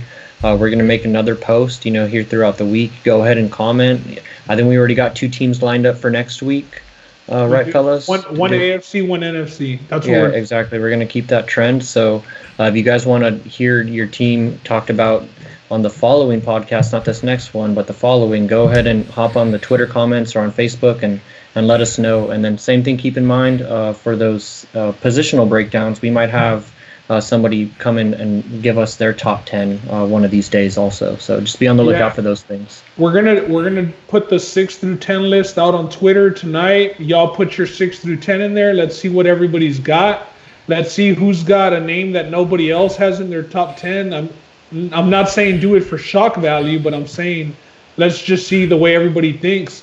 And I believe next week for UFC 250, special guest on name, the Nunez main event. Yeah, we're gonna have Josh, who's been name it. making picks since episode 1. We're gonna bring Josh on here to make picks for UFC 250 next week if he's available. How many points does Josh have coming into this? 9-4, 9 some. Yeah, Josh is up there with us because he's been picking since week 1. Okay, yeah, so he has a chance to make some movement. But it also will be more. I think that we might be picking 10 fights next week because it is pretty stacked since it's a bigger event. Josh is currently at 9.4 points, so 2 points back from the lead. He just has to pick Weaver. Just pick Weaver, Josh. Do you want to preview who's just for the viewers? Who's the main attraction on that next card? It's going to be Amanda Nunez against Felicia Spencer, and then the co-main event is going to be the Funk Master against Aljo.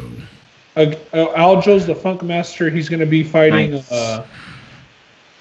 Oh no, is that this card? Yeah, I believe. Yeah, it is. Cody Garbrandt is also on this card against the Sun Sal. Some good fights.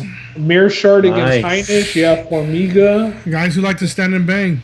There's good fights. Neil Magny's on there. Yeah, Aljo. And that Aljo and Sandhagen fight is a pick'em fight right now. Wow. So I thought they would give it to Aljo a little more.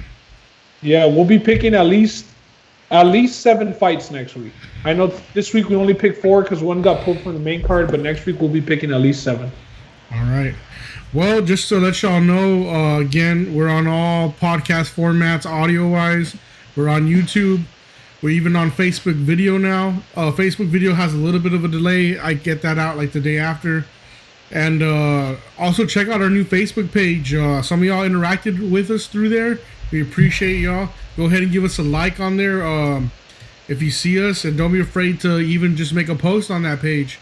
That page is just for interaction purposes only, so we appreciate any interaction we get. It's refreshing, and it helps the podcast move along and gives us direction about what we want to talk about and where we want to move as far as the podcast goes. Yep. All right. Interaction is key for sure. Well, that's it for us, guys. Thanks for another good episode 6, and for all the subscribes, all the likes, and all the comments, man, we appreciate it. Thanks again. Let's go, Woodley. Woodley. I'm supposed to be the franchise player, and we're in here talking about practice. I mean, listen, we talking about practice. Not a game, not a game, not a game. We talking about practice. Not a game, not a game. Me. Bam, bam. Me, man. Not a game.